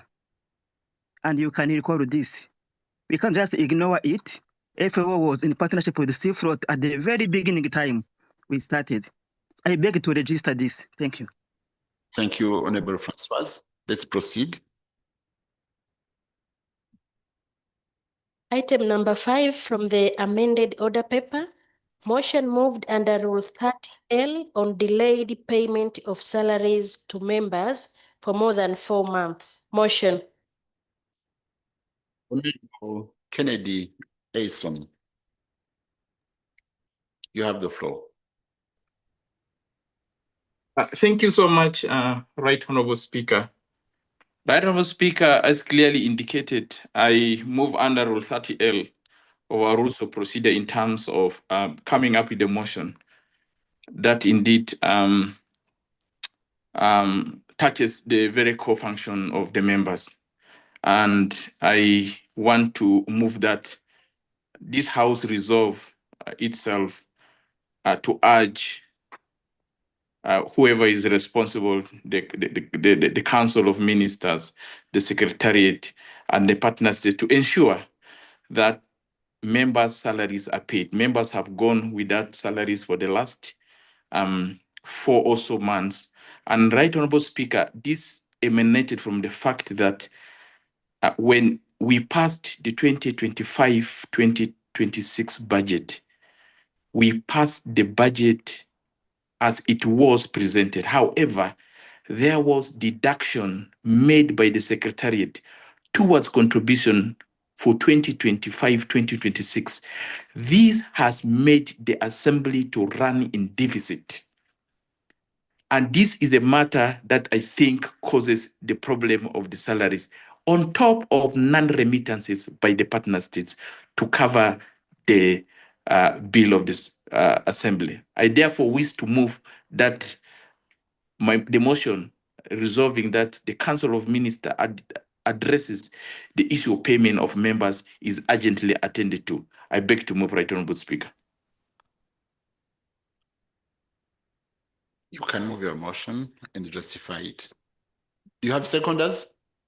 You had seconders even before. Yes, I had. You can. I think you can move it. And Yes, yes, Right Honorable Speaker. Yes, Right Honorable Speaker. As I said, indeed, the community is going through a lot of issues. And one of the issues I must mention is the issue of remittances. And thanks to the summit for their urgent resolve in how they wanted this matter to be addressed. And we thank the summit for its decision that it took during the last summit. Right Honorable Speaker, again, we do not condone non-payment of remittances by partners. However, as I indicated, that when we had passed the budget for 2025-2026, the Assembly budget was anchored on contribution for 2025 and 2026. However, there were deductions that were made, and those deductions effectively made the Assembly not to get their salaries. And this has impacted so much to the extent that members are now getting charged interest, which is not their making. The interest charge on the loans that members have taken is going to affect them in terms of their final payment. And this is something that the Assembly must resolve itself onto how this can be done. And therefore, I believe it's important that these members understand the gravity of the issues that is happening. We cannot stand still, stay watching and being comfortable in our homes, in wherever we are, thinking that things are normal. Things are not normal. Let us make sure that this matter is brought urgently to the attention of the Council. I am aware that, as you indicated, the Commission has sat and the Commission is waiting to the next Council. The next Council, we don't know when it's going to happen. And this is going to continue and is piling up. We have members who have already gotten elected to national parliaments. Some already got appointed into ministerial positions, and they need their gratuity. And their gratuity has to be paid. How is this going to be done if we continue to stay like this as normal citizens, as normal MPs, who are even like, I don't know how to describe ourselves, but rather goes on speaking to ourselves alone, other than tackling the matter in the House. What is the problem in the House? It is not the members, it's themselves. There is a bigger elephant that we need to talk and dig it out and make sure that we get this matter to the core. Right, Honorable Speaker, I beg to submit. Thank you, Honorable Kennedy. But can you formulate well your motion? I will formulate and send it to the clerk office on their email. Yeah, shortly. Yeah. So how will I formulate it? Okay. Okay, let me, if it can be captured, let me go slowly and formulate it as it can be captured. Is that fine? Yes, please. Yes. The motion I have is that the assembly resolve itself to direct the Council of Ministers to urgently address the issue of non-payment of members' salaries and direct the Secretariat to return the $2 million that they have deducted.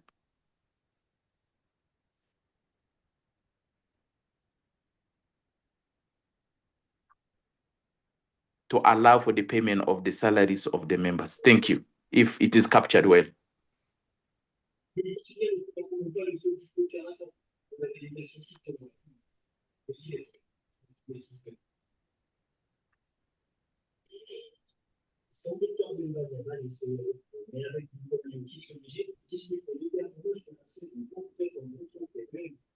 The motion.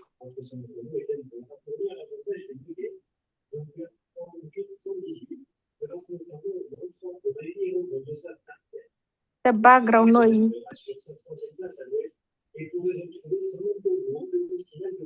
Right from the speaker, is it captured? Can I re-echo it? Captured. Okay, thank you. We have some IT. Yeah.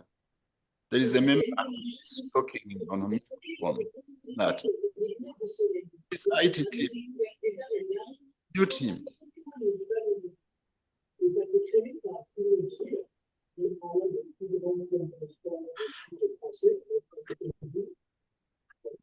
Honorable Desiree or something, I think.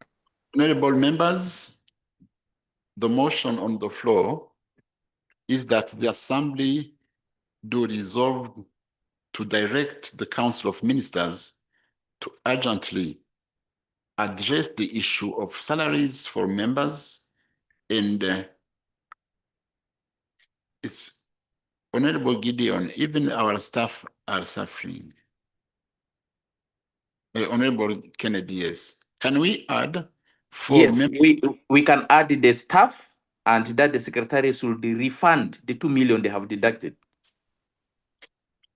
So I repeat, the motion on the floor is that the Assembly do resolve to direct the Council of Ministers to urgently address the issue of salaries for members and staff, and the Secretary General returns all money deducted from the Eala portion for the financial year 2025-2026.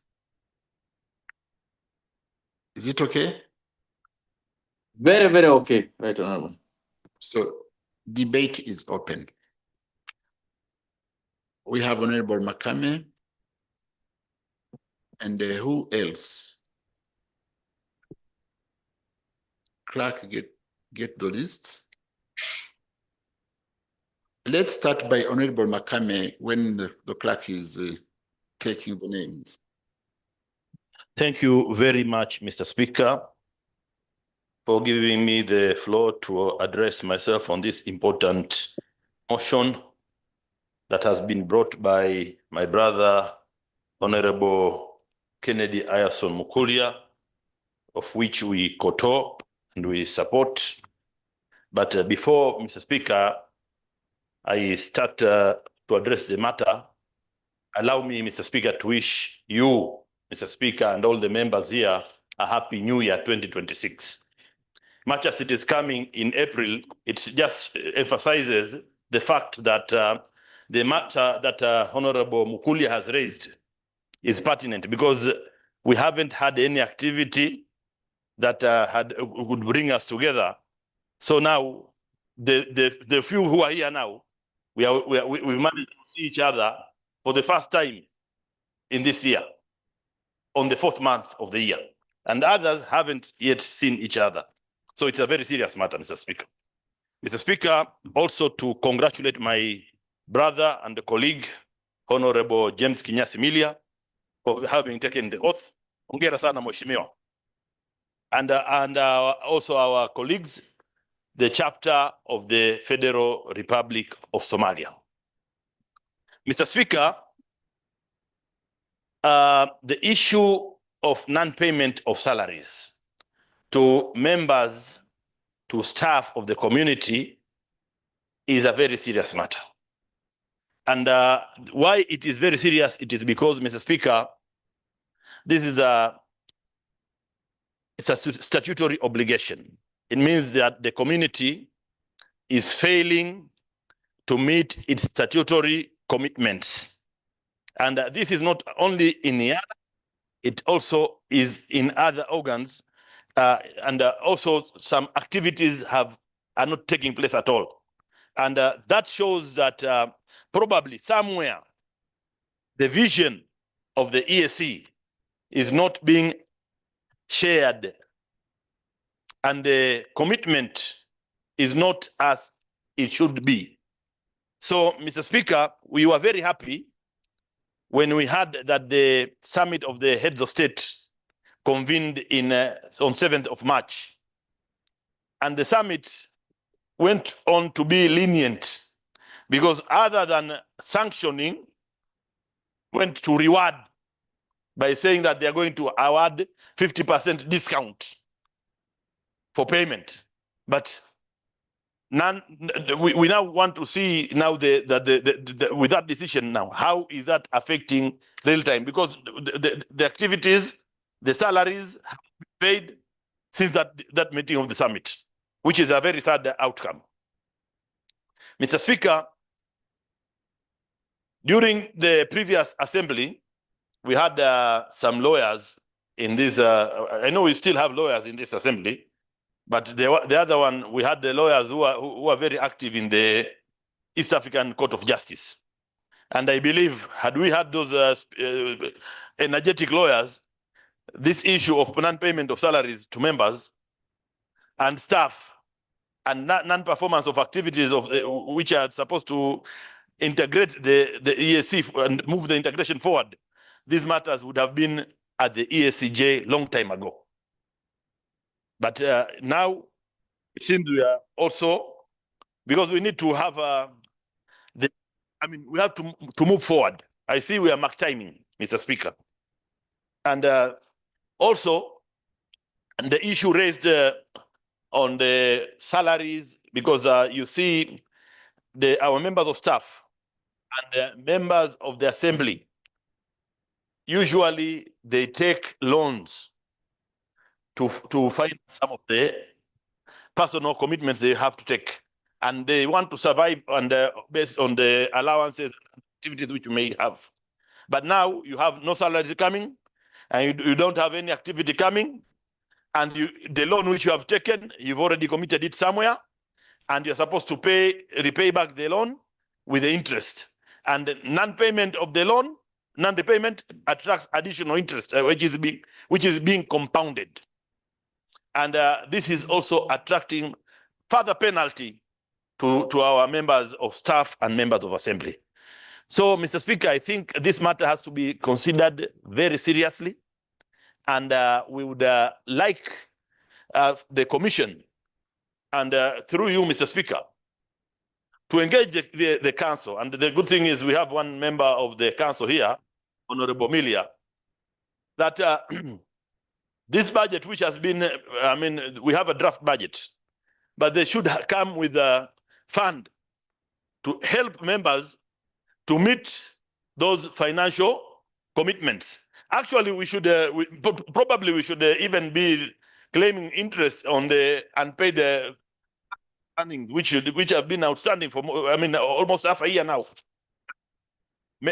How can someone administer pay for rent here in Arusha? You have to take children to school. You have to bring food on the table. And you don't have income for salary, you don't have income for activities. It's a very serious mess we are going through. And we were really hopeful that on 7th of March, this could have been solved, but it remained in the papers, but the solution is not there. But finally, Mr. Speaker, not on the matter of salaries, but on the decisions which were taken on 7th of March. 7th of March, when the summit met. When they met, Mr. Speaker, the summit, there are some decisions which are going to affect the treaty. They have a treaty requirement, the treaty amendment. For example, the issue of quorum, the issue of contributions, maybe 55% from assessed sources and then 50% equal. These ones require treaty amendment. And this community has been affected by, there's a Secretary of Council on Legal and Judicial Affairs, which have not been meeting. And it is the one which is supposed to clear and give the illegal input. Now, I'm not sure how we are going to implement those ones. Because if we implement, we haven't, without amending the treaty, will we be in the proper legal terms? And if we do not implement, then it means that we are not following the directives of summit. But I just don't know. What is the difficulty? And probably my brother, Honorable Milia, when he gets the opportunity to stand here, he'll tell us what is the difficulty for the Secretary Council on Legal and Judicial Affairs to come and clear this matter, which has been directed by the summit, and some others which have been directed by the summit over years. Because what we are seeing is clamping the progress of the community. One of the things which are hindering progress is this Secretary Council on Legal and Judicial Affairs. Mr. Speaker, I beg to move. Thank you. Thank you, Honorable Makame. Now we give the floor to... Right, Honorable Speaker. Sorry. Honorable Sankok. We have 3 honorable members who want to contribute.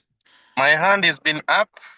We have Honorable Dr. Siranda and Honorable David Sankok. Honorable Siranda, you have the floor. Right, Honorable Speaker, I want to appreciate you for the opportunity granted to me to make my input in this contribution, and I will start by congratulating my brother, the Honorable James Milia Kinyasi Ole, for assuming that responsibility. I know the passion he has for matters of the assembly and legislation. I know he's been an advocate of a strong legislature, because world over, legislature is the hope of every situation that is challenging. For instance, in the matters of the East African community, every arm of the community is relying on the assembly. And once we have a strong assembly, Right Honorable Speaker, we will be making a bigger contribution to the realization of the framers and the ideas of the framers of a treaty for establishment of the rebirth of the East African community. Right Honorable Speaker, this treaty is very clear on the roles of Parliament. Right Honorable Speaker, it is in the role of Parliament to appropriate, and therefore we did the appropriation. And if we appropriated, and what the Honorable Kennedy, and I appreciate him for this motion, if what he's saying is that 2 million shillings was taken away after we did the appropriation, Right Honorable Speaker, that is undermining the functionalities of the institution of the ESC, because we did this work, we were paid to do the work under our mandate. So who? Yes, Right Honorable Speaker. There is a point of order. Motion, procedure. Procedure. Thank you, Mr. Speaker. I'm standing on procedure rule number 11, hours of meeting. Mr. Speaker, because we've just gone beyond 1 o'clock, and because of this pertinent matter being handled by this assembly, I beg to move that we extend time to conclude the business. And just for the purposes of concluding this matter, which is on the floor, the motion moved by Honorable Mukulia. I beg to move, Mr. Speaker. Do you have seconders? I second Francoise. Seconded. So now I put the question that those who are supporting this motion say aye. Aye. Those Aye. Aye. We can proceed. So you have the floor, Honorable Siranda.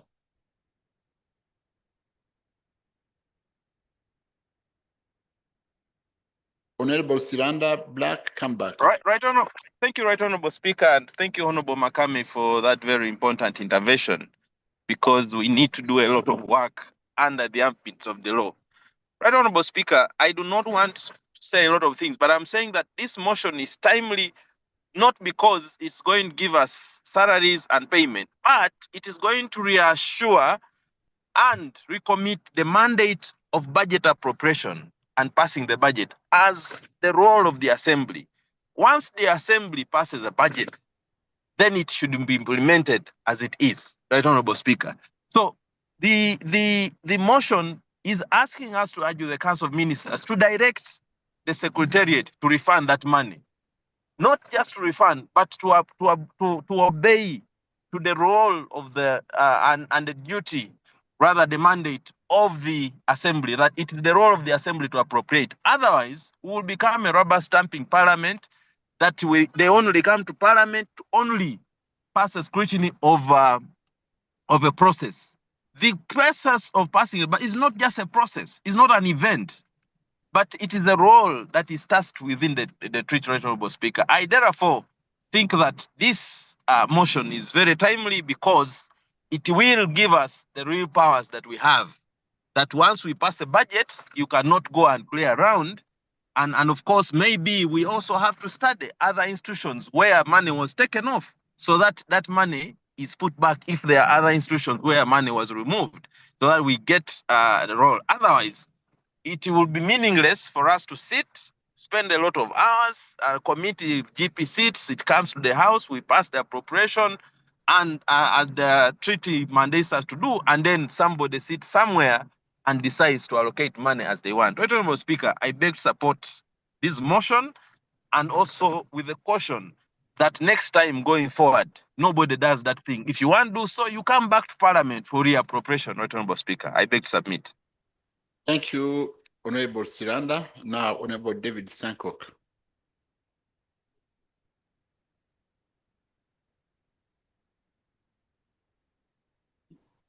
To also, thank you very much, Honorable Speaker, for giving me this opportunity to contribute to this motion.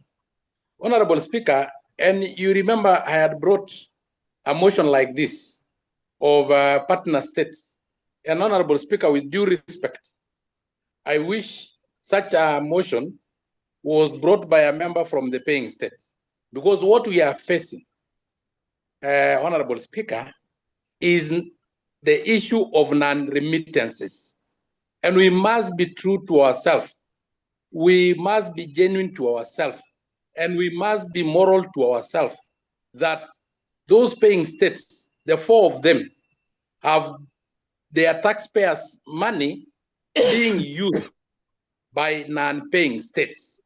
And I brought the same motion, which was shot down by the same members who are now complaining about lack of salaries. And do you think lack of salaries emanates from where? Lack of salaries originate from non-paying states. There was a time I was being bullied all over because of using a word parasites.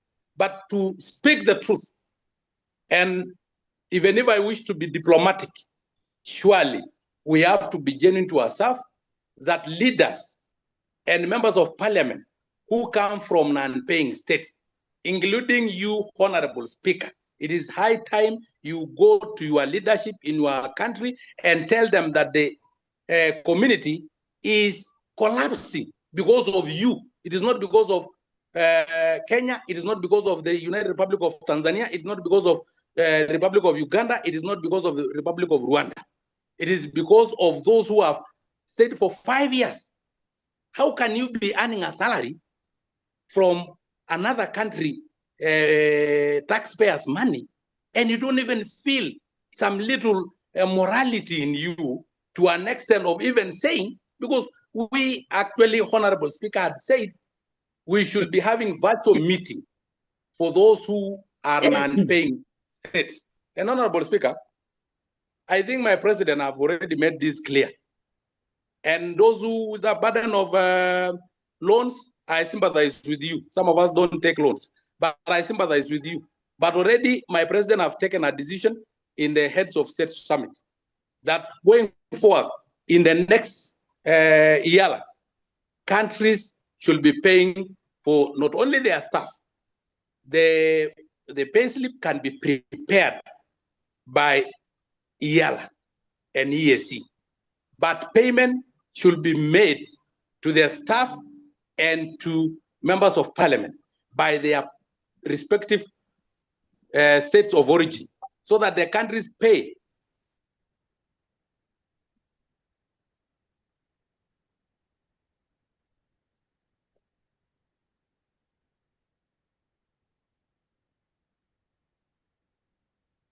to the meeting place should actually be done by member state. And I think my president, who was a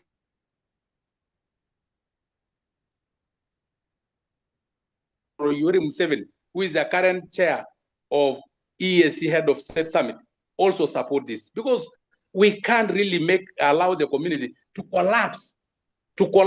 And it is us as leaders. Personally, every now and then when there is a problem, I go to my president, plead with him that the community is collapsing. We need each other.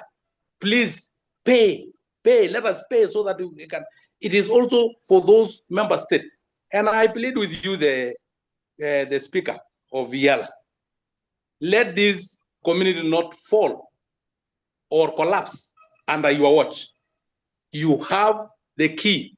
You can access every head of state. And you can even access an unpaying head of state, who is your president. You can at least plead with them to pay remittance. There is nothing we can discuss about salaries if there is no remittances. If there is no remittances, we can forego those salaries and make the community not collapse. If it is our salaries that will make the community collapse, personally, I'm ready to go without a salary as far as the community stands. This community must stand in Jesus' name. And I will repeat, this community will stand in Jesus' name. I submit, Honorable Speaker. Thank you, Honorable Sankok. Now I give Clark. Who's the next? Honorable Kim Guy, and maybe we stop there. My hand is up, Right Honorable Speaker, since a long time. Oh, Clark, I don't. Me too, Right Honorable Speaker. Honorable Clement. Is the Francoise? Clark, please take the list and give me the names. Honorable Kim Guy. Yeah, thank you very much, Right Honorable Speaker. Right Honorable Speaker, let me add my voice to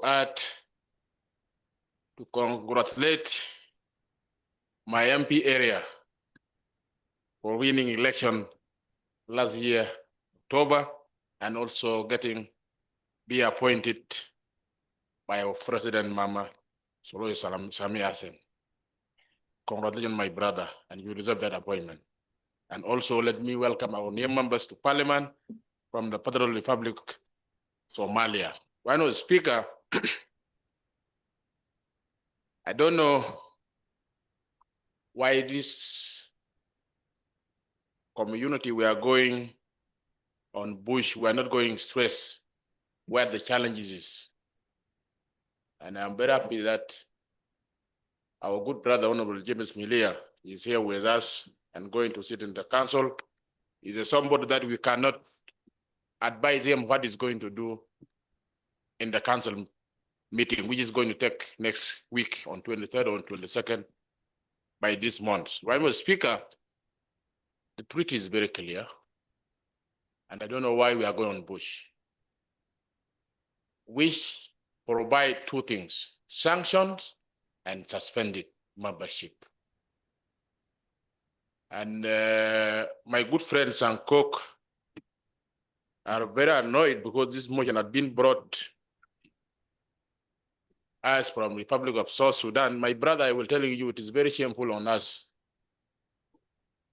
to be here and our country are not paying, and all of you now you are crying because pain. It is very painful.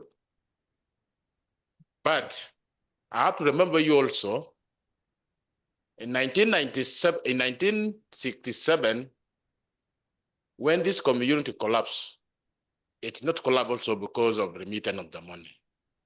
It collapsed also because of other things that we have been advocating for it now. Giving wrong information to the leadership, and based on wrong information, it collapsed. And we are doing it now. We are not going directly, sorry. We are not going directly where the challenges is and how we can solve the challenges. The challenge is very clear, where we can get money. But even as we know, that there are members of state who are not paying money or not remitting the money, but we are still inviting other members of the state to join the community. Why? We should put measures from the beginning for the members of the state who are new and who want to join the community to remittance at least 1 year or 2 years in advance, or at least to commit themselves to the community. But we are just inviting. We want number of the member state. We want number now. We are saying we are half of billions. So we are.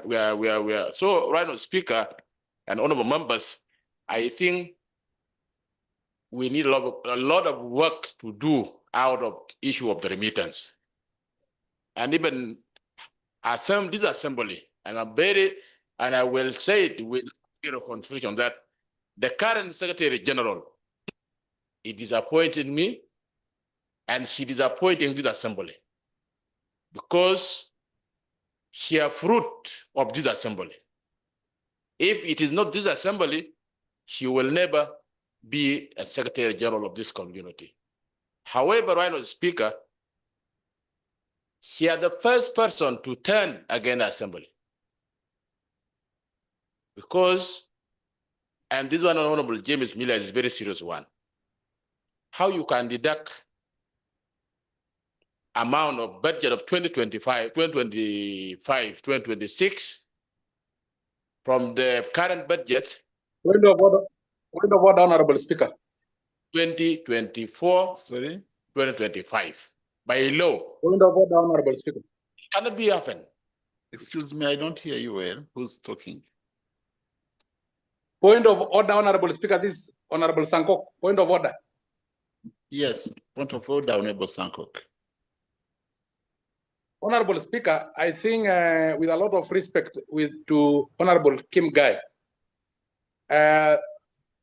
we had our Secretary General who was removed from this house. We have placed another Secretary General from the Republic of Kenya as a Kenya representative. Let us leave a blame game. Let us not again deal with our own from the Republic of Kenya. We feel offended when— Procedure, Right Honorable Speaker, procedure. Honorable Speaker, you point fingers. You started by the former Secretary General who was from the Republic of Kenya. Now again, it is not honorable.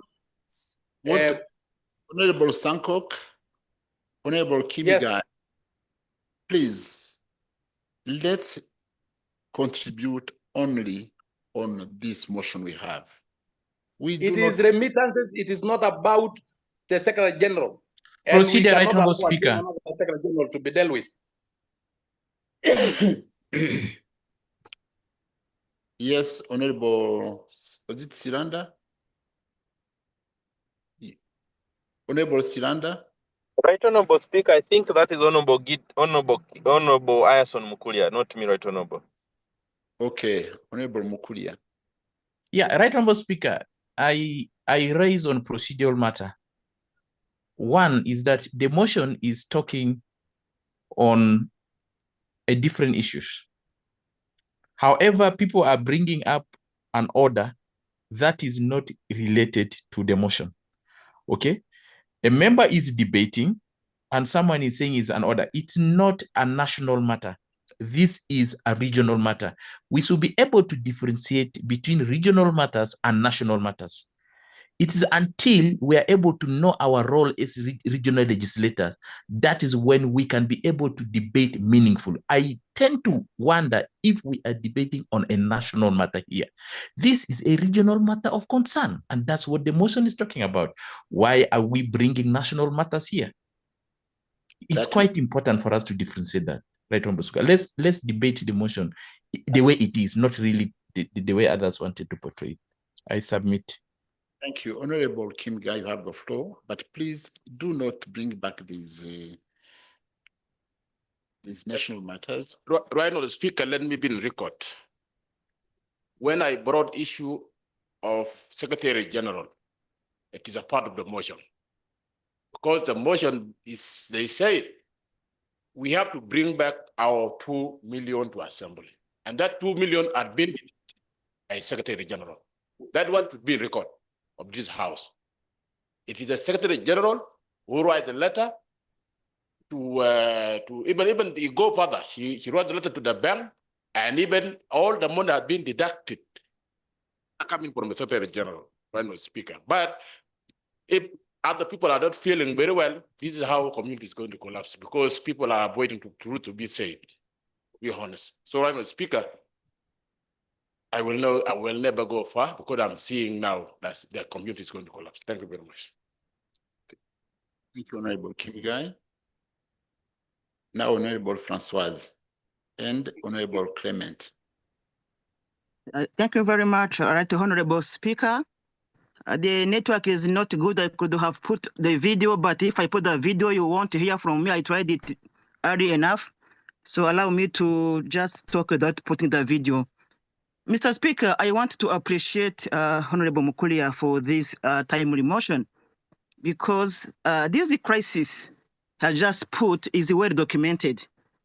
As we are talking of lack of funds, Mr. Speaker, as of early 2026, partner states delayed or partial contribution left the EAC with an $89 million areas as a whole. And this means only 38% of the 2025-2026 budget remitted by late January, and the Eala operations effectively stalled. As it was earlier spoken by previous speakers like Honorable Makame and others, salaries for MPs and staff went unpaid from around, at the beginning, it was from October. October was given to the bank because of the loans. Members did not receive any coin. And around November 2025 onward until now, forcing postponed the sittings. Thank you for this special sitting, right, Honorable Speaker. Halted the legislative work and our personal hardships.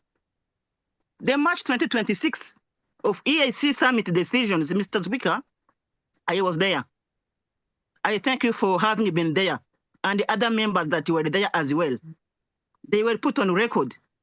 Shifting future Eala salaries to national parliament from late 2027, new 50-50 contribution formula, and the partial areas waivers, which were already appropriated for by this August House with the consideration of EAC priorities.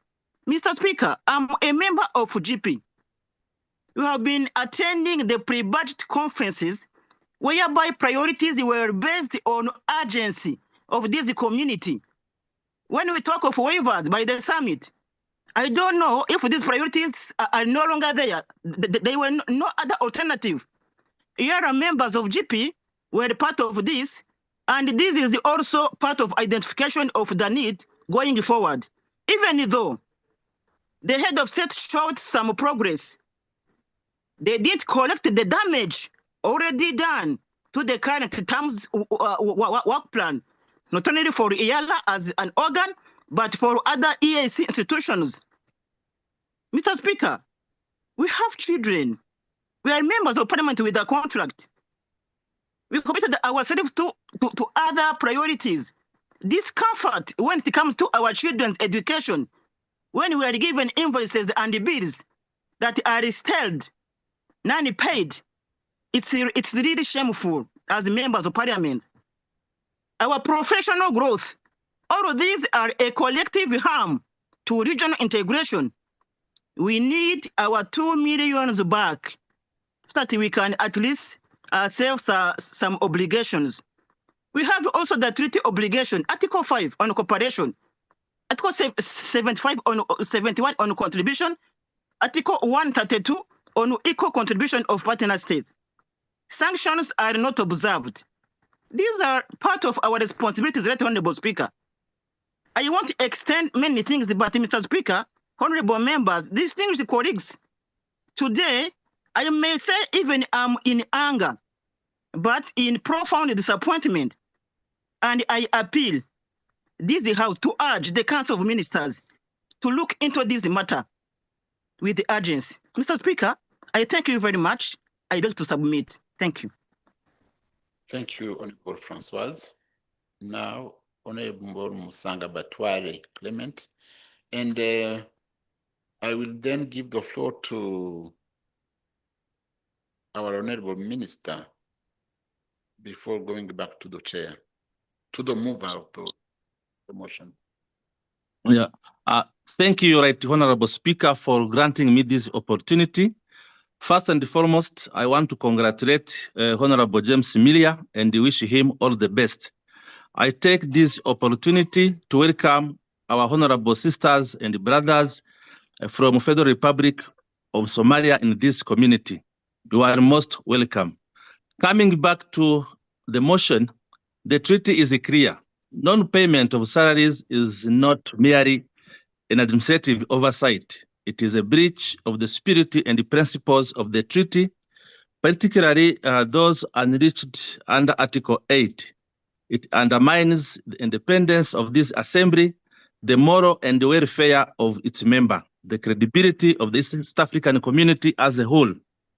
If left unaddressed, it risks weakening the legislative arm and, by extension, the entire integration process.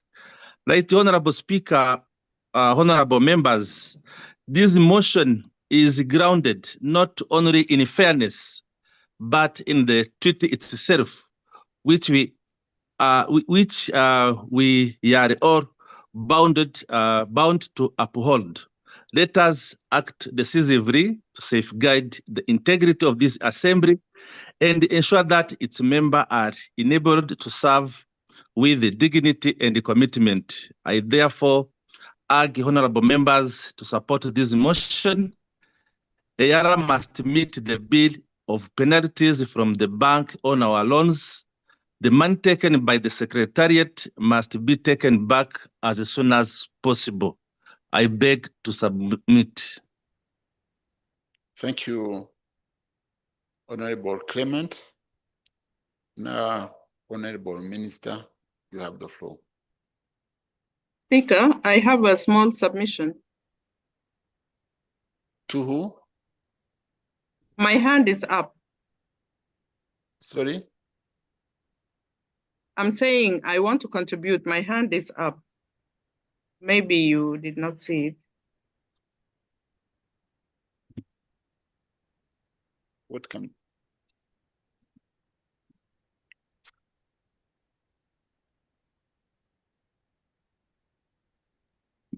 Honorable Order, I have already given the floor to the minister. Maybe you'd find another way to get your contribution. Honorable Speaker, one is to say thank you for administering my oath again. And want to appreciate again the very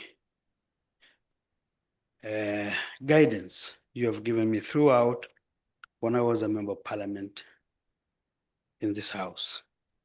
Thank you for your leadership, and thank you, colleagues, for congratulatory messages. I cannot mention all of you, but I appreciate and I truly feel once again in this house, the house that I love deeply. You have made me who I am today, and I thank you, members of parliament. Honorable Speaker, I miss those days whereby I would see Ayason Mukulia seated on the left. Those days when I see Ambassador Matias, in the floor, seeing Honorable Papangate debating and laughing with us, seeing Honorable Kanini Kega, bringing jokes to the field. Those where Honorable Jojo Dong will always be an ambassador and talk to us in that diplomatic tone, where those good days, where you see Honorable Machano, cracking jokes to all of us, where you see Honorable Mama Mo, Burundi, being a mother, those good days where we would all together welcome Uganda, Somalia, in a joyful manner as East Africans. Honorable Speaker, I have been, trying to get in touch with the council chair, the very able leader, Honorable Rebecca Atwal Kadaga from Uganda. But of course, because I've not been moving out, it has been extremely very difficult to get in touch with her. Only responding with what I have gathered from the floor, but I'm sure, and I promise, and I'm deeply concerned with this, the motion brought by Honorable Ayason Mukulia on the floor. And Honorable Speaker, I share the sentiment with you.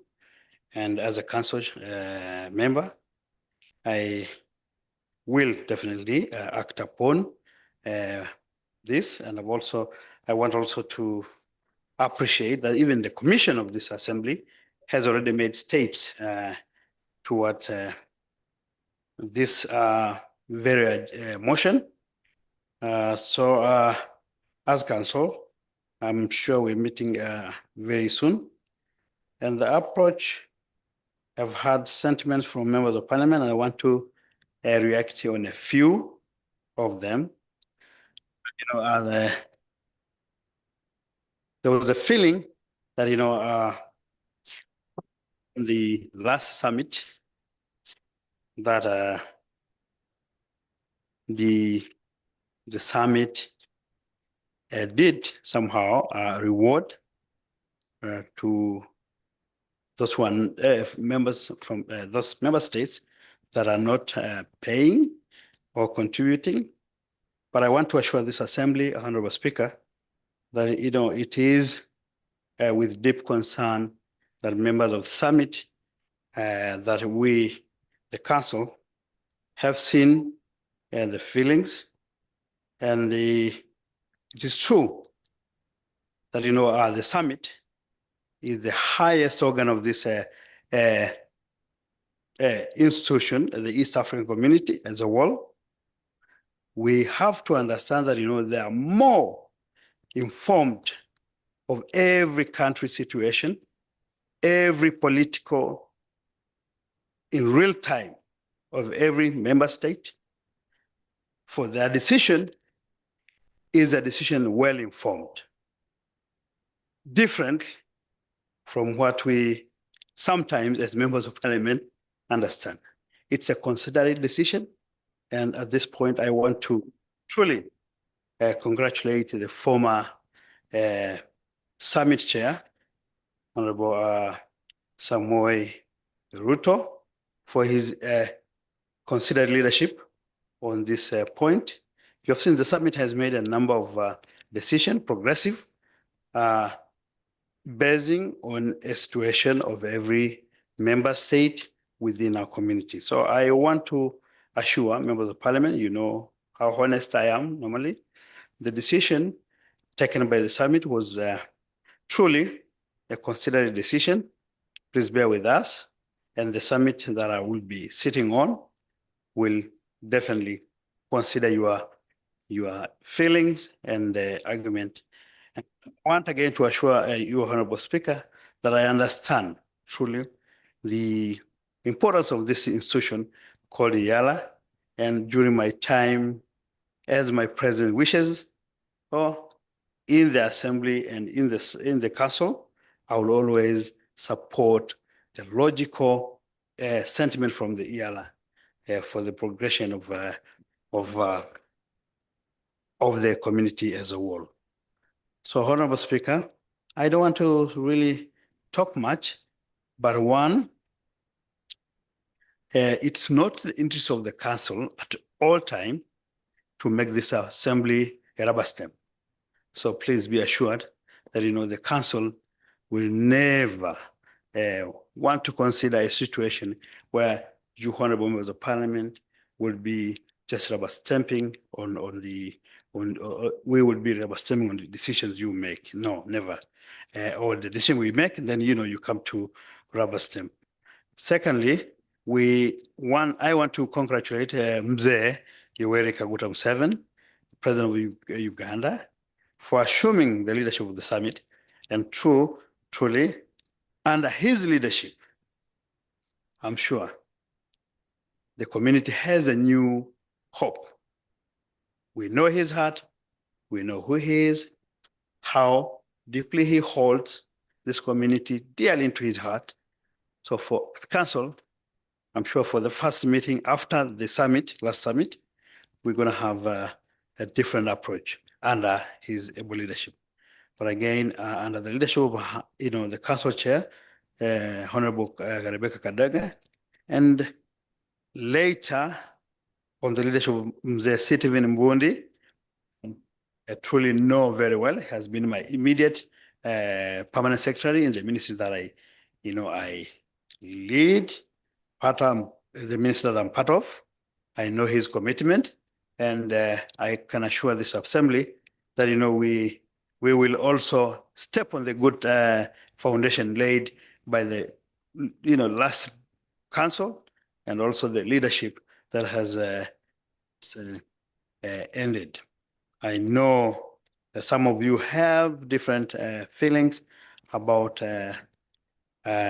different personalities. I will not mention their names, but I can assure you every decision made by the council is based on the goodwill and on good faith. Honorable Speaker, it is also my call to this assembly that most of you are well connected. Within your countries, you have high repute in your own member states.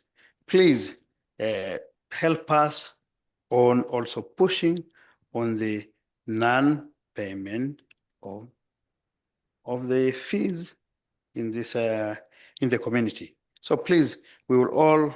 It's a teamwork. It's not only the council itself, but also a collective effort. I know very much, and I want to mention one.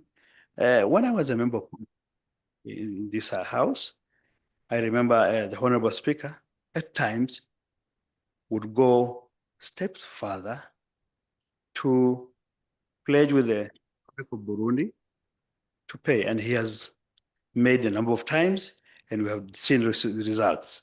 So I'm urging the assembly in different corners of the community, please, members of parliament, also be part of this journey to rescue and our community. Sanctions and suspension, please, the summit has made a decision, and we want to, as a council, we will work on different approaches to make sure our community will never die. And I want to agree with the Honorable Sankok that, in Jesus' name, this community will never fail. Honorable Speaker, having said this, I want to congratulate Honorable Kennedy for bringing up this topic. It is timely, and the council fully supports, and we will deliberate on it, plus the directive of the commission, and we will, I personally will take charge on a few things to make sure we don't, I don't want my sick colleagues suffering. I want to see this community again, going to Rwanda, going to Burundi, going to Uganda, going to Kenya, and going to Somalia, coming to Tanzania, going to DRC with full energy. This is the energy I have, and this is a dream I hold. Having said this, Honorable Speaker, I want to welcome our newly sworn in members from the Republic of Somalia. I've not seen you in person. I'm looking forward to seeing you, and please, this is one of the best communities we have in the world. It brings hope, and please feel not even a bit late. You are just part and parcel of ourselves. Karibuni sana. Thank you, Honorable Speaker. Thank you. Thank you, Honorable Minister. We have with us Honorable James Magode, State Minister of EAC in Uganda. Honorable Minister, if you want to contribute, you have the floor.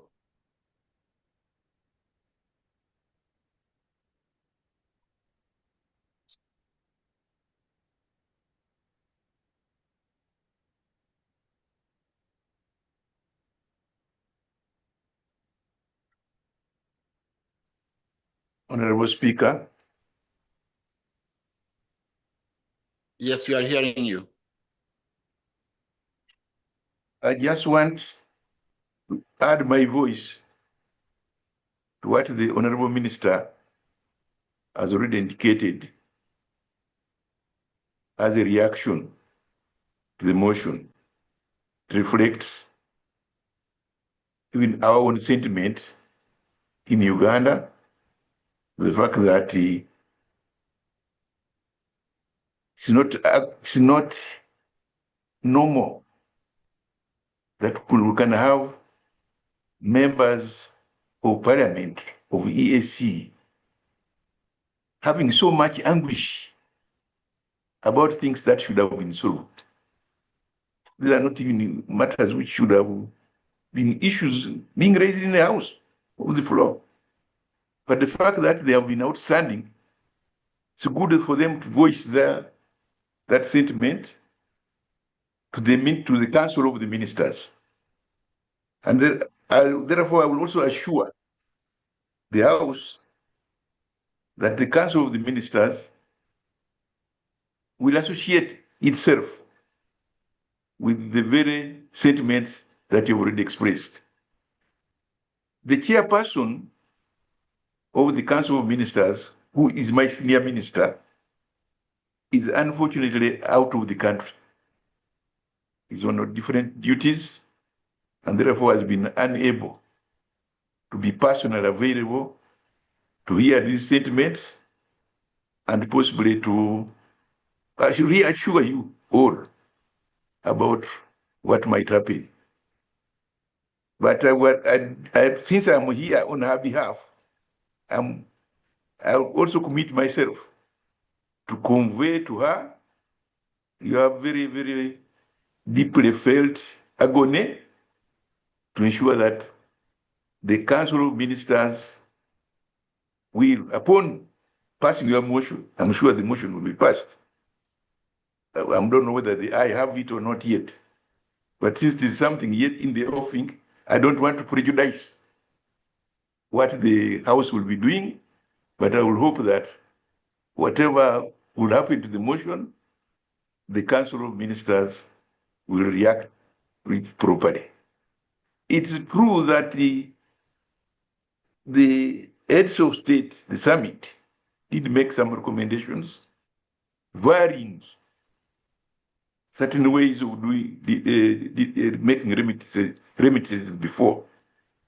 Whether they affect or disaffect what would have been going on may not be the issue to be debated now.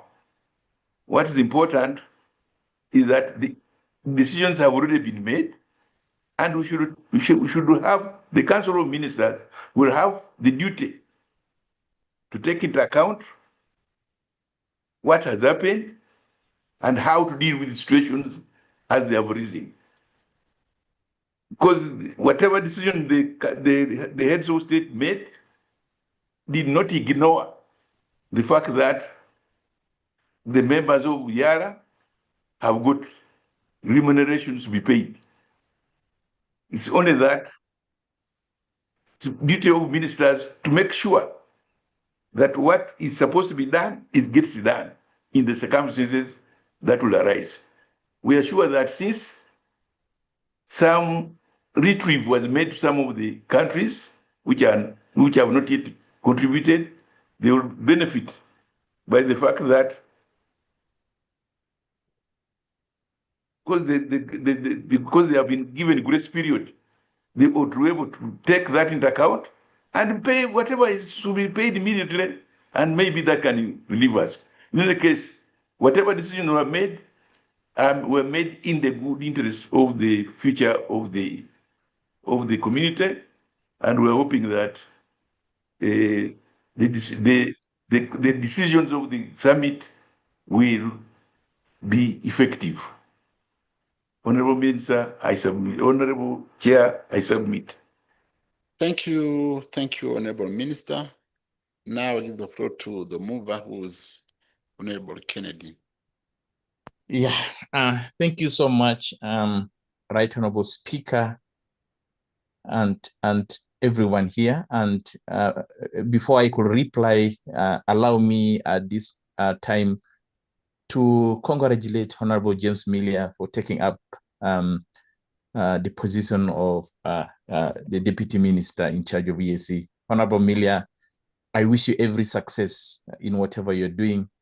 And it's also good for me to hear your commitment to this assembly. Please count on us, some of us, in terms of supporting your work to deliver to the effectiveness of this community. And indeed, you have a very heavy task to do. In fact, heavier than before when you're a member. And of course, you are still a member of this house, being sworn in as an ex-officio of this house, and that is a great addition. We have not lost you. You are still within us. And I also want to take this opportunity to congratulate those from the Federal Republic of Somalia upon your being sworn into this assembly. And it shows the gravity of this integration, and which is key. It's a people-centered integration. It's an integration that is centered on the private sector, and therefore we needed to take that as much as possible into our consideration. Right Honorable Speaker, allow me thank the following honorable members who contributed to this motion, and indeed I am indebted to all of you for supporting this motion. I start by Honorable Abdullah Makame. Honorable Abdullah Makame, thank you so much. You have made it quite elaborate. You have made everything just as simple as it was. And indeed, this is the spirit that I believe we should be moving on, making sure that we're able to address matters that affects the community without prejudice.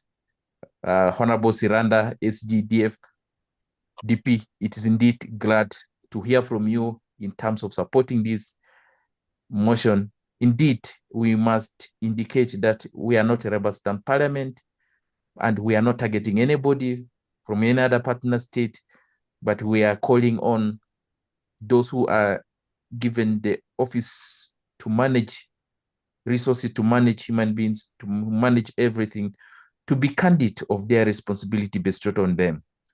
There is nothing like I'm from this partner state and I'm from this partner state. It is a regional matter that we are trying to handle. Honorable Sankok, thank you so much for your contribution. We are not here to say that so and so from this partner states to be moving the motion. It is upon all members in this house to be able to bring matters that are definitely into effect of the community. We are not representing our personal interests. We are representing the interests of the people. We're also representing everyone's interests. If we do so as a community, then we stand together. It's not vindictive to say this and that, or who is supposed to say this, because this community is anchored on the principle of equity, on the principle of everyone having a choice to make, and therefore want to call upon each and every one of us to treat matters in this assembly as matters of regional importance. And therefore, whoever, whether from a partner state that is paying or from a partner state that is not paying, we should be able to know that we have the cardinal role of representation, and that cardinal role is given to us. It has no attachment. And I want to say here that we should be able to respect the position of the speaker, and that in such kind of deliberation, we shouldn't be able to utter words that demean that office. I feel it is important that members will be able to act in a very responsible manner, to which, of course, I know things are there, but definitely let's respect the office of the speaker and make sure that we are not able to utter words that bring down that office. I feel it's important for me also to mention this, so that the assembly moves as one, and so that the assembly deliberates on matters regardless. And we took an oath that I can speak this without fear and favor. Those are the last words when we took our oath of office. And therefore, it is that oath that we took that makes us to deliberate. And it does not mean when you took that oath of office, you have relegated on your duties to do what you're doing. Each and every one of us is trying his or her own best in whichever way to making sure that there is a payment done. But it doesn't mean that we are not trying our best. We are trying our best. But however, if things doesn't happen, it does not call for someone to pronounce so and so and so. It's for me, it's not a good gesture. Honorable Kim Gai, indeed, you have put it well that we are running away from the main issue. The issue here why members are not paid will not be also candidate. There was money deducted of about $2 million. And that is what is happening. We are running away from that fact. We needed to make sure that that money is released and is brought back. Honorable ministers, 2 of you are here. Please, we ask you to making sure that that money is returned to the assembly to allow the operation of the assembly. It was not the issue of the assembly. It is a matter of the partner states that did not remit. So if money is remitted, it becomes a pool. And that pool, if it's meant for the assembly, it will not be deducted at the source. At the source. This is a very serious matter that I think the treaty has been broken into. The financial rules have been broken. The Budget Act has been broken. And this is a contempt. In one way or the other, such officers who contempt to that should have been brought to book for contempt of parliamentary procedures. So I believe, Honorable Kim, you have made. Honorable Francis, I feel you so much in terms of your cry and of course saying you would have done better if this is happening, and giving on the situation of the community to a tune of 89 million not paid and the 35% payment. Honorable Clement Songabatare, much appreciated for you for your contribution.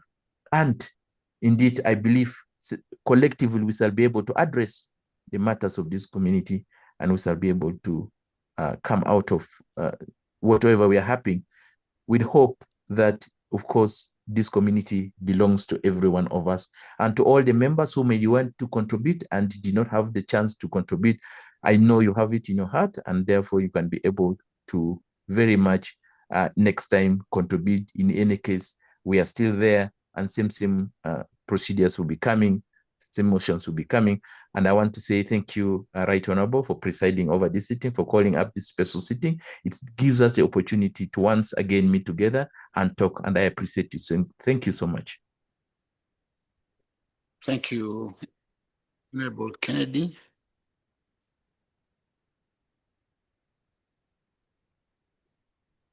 The mover of the motion. But I will thank you again because you could remind some members that I am a speaker, but I could be given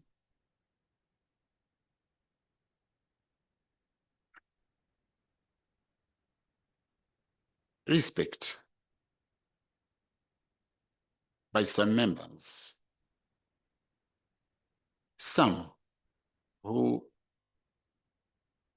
during their communications, it could be on our WhatsApp group, or I don't know, some who have been sometimes disrespectful. It's not about me, it's about this office.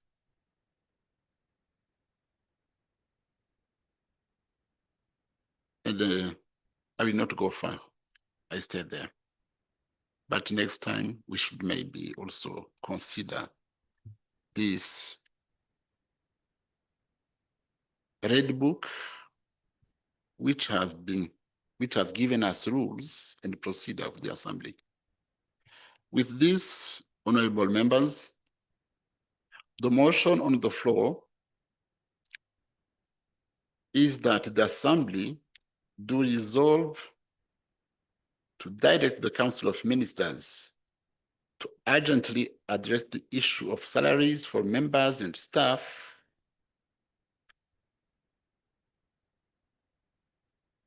members. Right, Honorable Speaker, just see for information before you finalize. Good. Yeah. Right, Honorable Speaker, I think the word direct is not appropriate.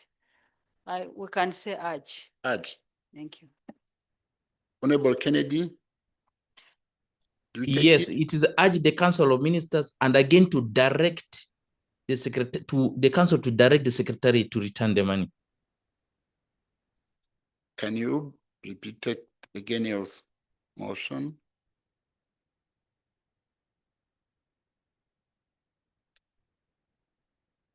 Very good.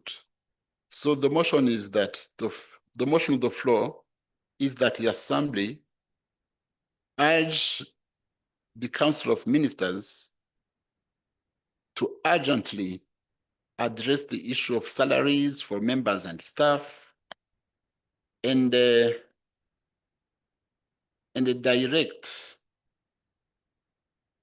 the Secretary General issue of salaries, I think, Mr. Speaker, we should just say at the community. So it will cover everyone who is having issues of salaries, if members, staff, if the judges and others, all of them, just the issue of salary. But this is the mover. Honorable Kennedy, please give us back your motion. Yes, my motion is this House resolve that the Council of Ministers are urged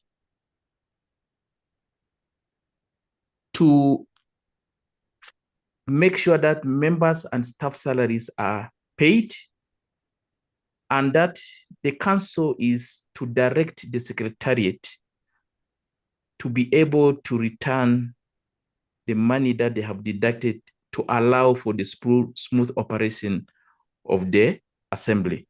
I am specifically on members and staff of the assembly because I am not aware of others. So the motion is to the assembly itself. Thank you.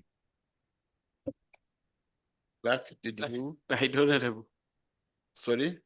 I think the honorable mover is somehow mixing a little bit. He had given a very clear prayer for the motion before, but now it is becoming more ambiguous. I think it is to he's urging the House to resolve, the Assembly to resolve, to urge the Council of Ministers to direct the Secretariat of the East African Community to pay the arrears of the staff and members of the Assembly. That was what he recommended before. No, Right Honorable Speaker. My motion is on the council, urging the Council of Ministers to address the issues affecting the Assembly and directing the Secretariat. There are two items there, please. Thank you.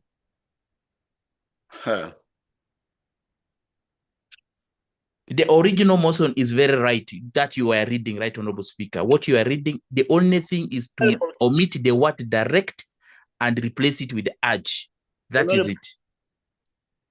Honorable Kennedy, follow me. And you'll tell me if I'm right or not, so that we can be fixed on which motion to take. Okay, please proceed. Yeah. Let's go. The motion on the floor is that this House urge the Council of Ministers to urgently address the issue of salaries for members and staff and direct the SG to return all money deducted from the Eala portion for the financial year 2025-2026. This is what I had before. Very correct. Yes. Honorable members, I now put the question that this House urge the Council of Ministers to urgently address the issue of salaries for members and staff and direct the Secretariat General to return all money deducted from the Eala portion for the financial year 2025-2026. Those who are in favor, raise your hands. Aye. Aye. Aye. Aye. Françoise. Aye. Aye. Raise your hand. Aye. Aye. The ayes, you have it.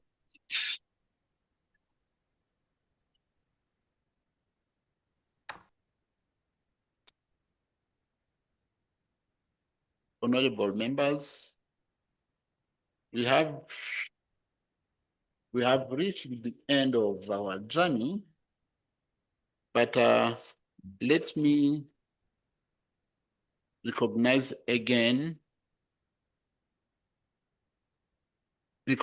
everyone, every member.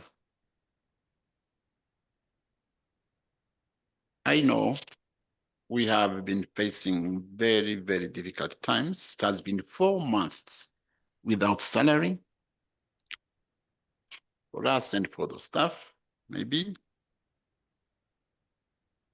And this difficult situation has affected our committee activities. We have been stuck. This has shamed some of our members because it could be a shame if our children should be chased from school because of non-payment of school fees. We have some staff who have faced challenges because they're renting houses. It has been difficult to pay rent, treated without dignity. The banks here have been harassing the clerks all the time, and the members who have taken loan.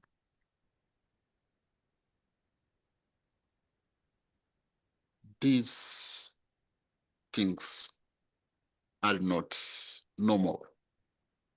From my side, I have officially written address the Council of Ministers, not only one letter, maybe 2, 3, where I had been highlighting this negative impact of non-paying of salaries. But I'll continue. And I hope that one day the sun will rise again. So with this, I have really to repeat it again, to recognize it. Our members have been behaving like mature people.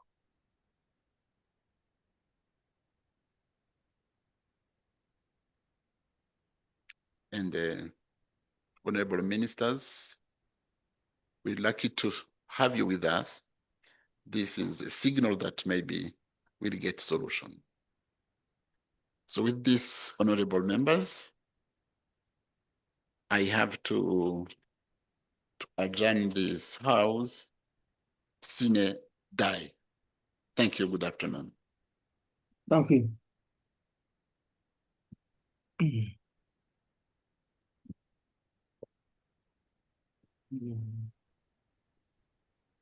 horta lacagtii laga dooday afar bilood mushaar ma qaadan ya afar bilood mushaar ma qaadan afar bilood mushaar ma qaadan dadkii noo wareegnan aad baa lii wasiiradii alwasiyaad ka shaqaaliya geeda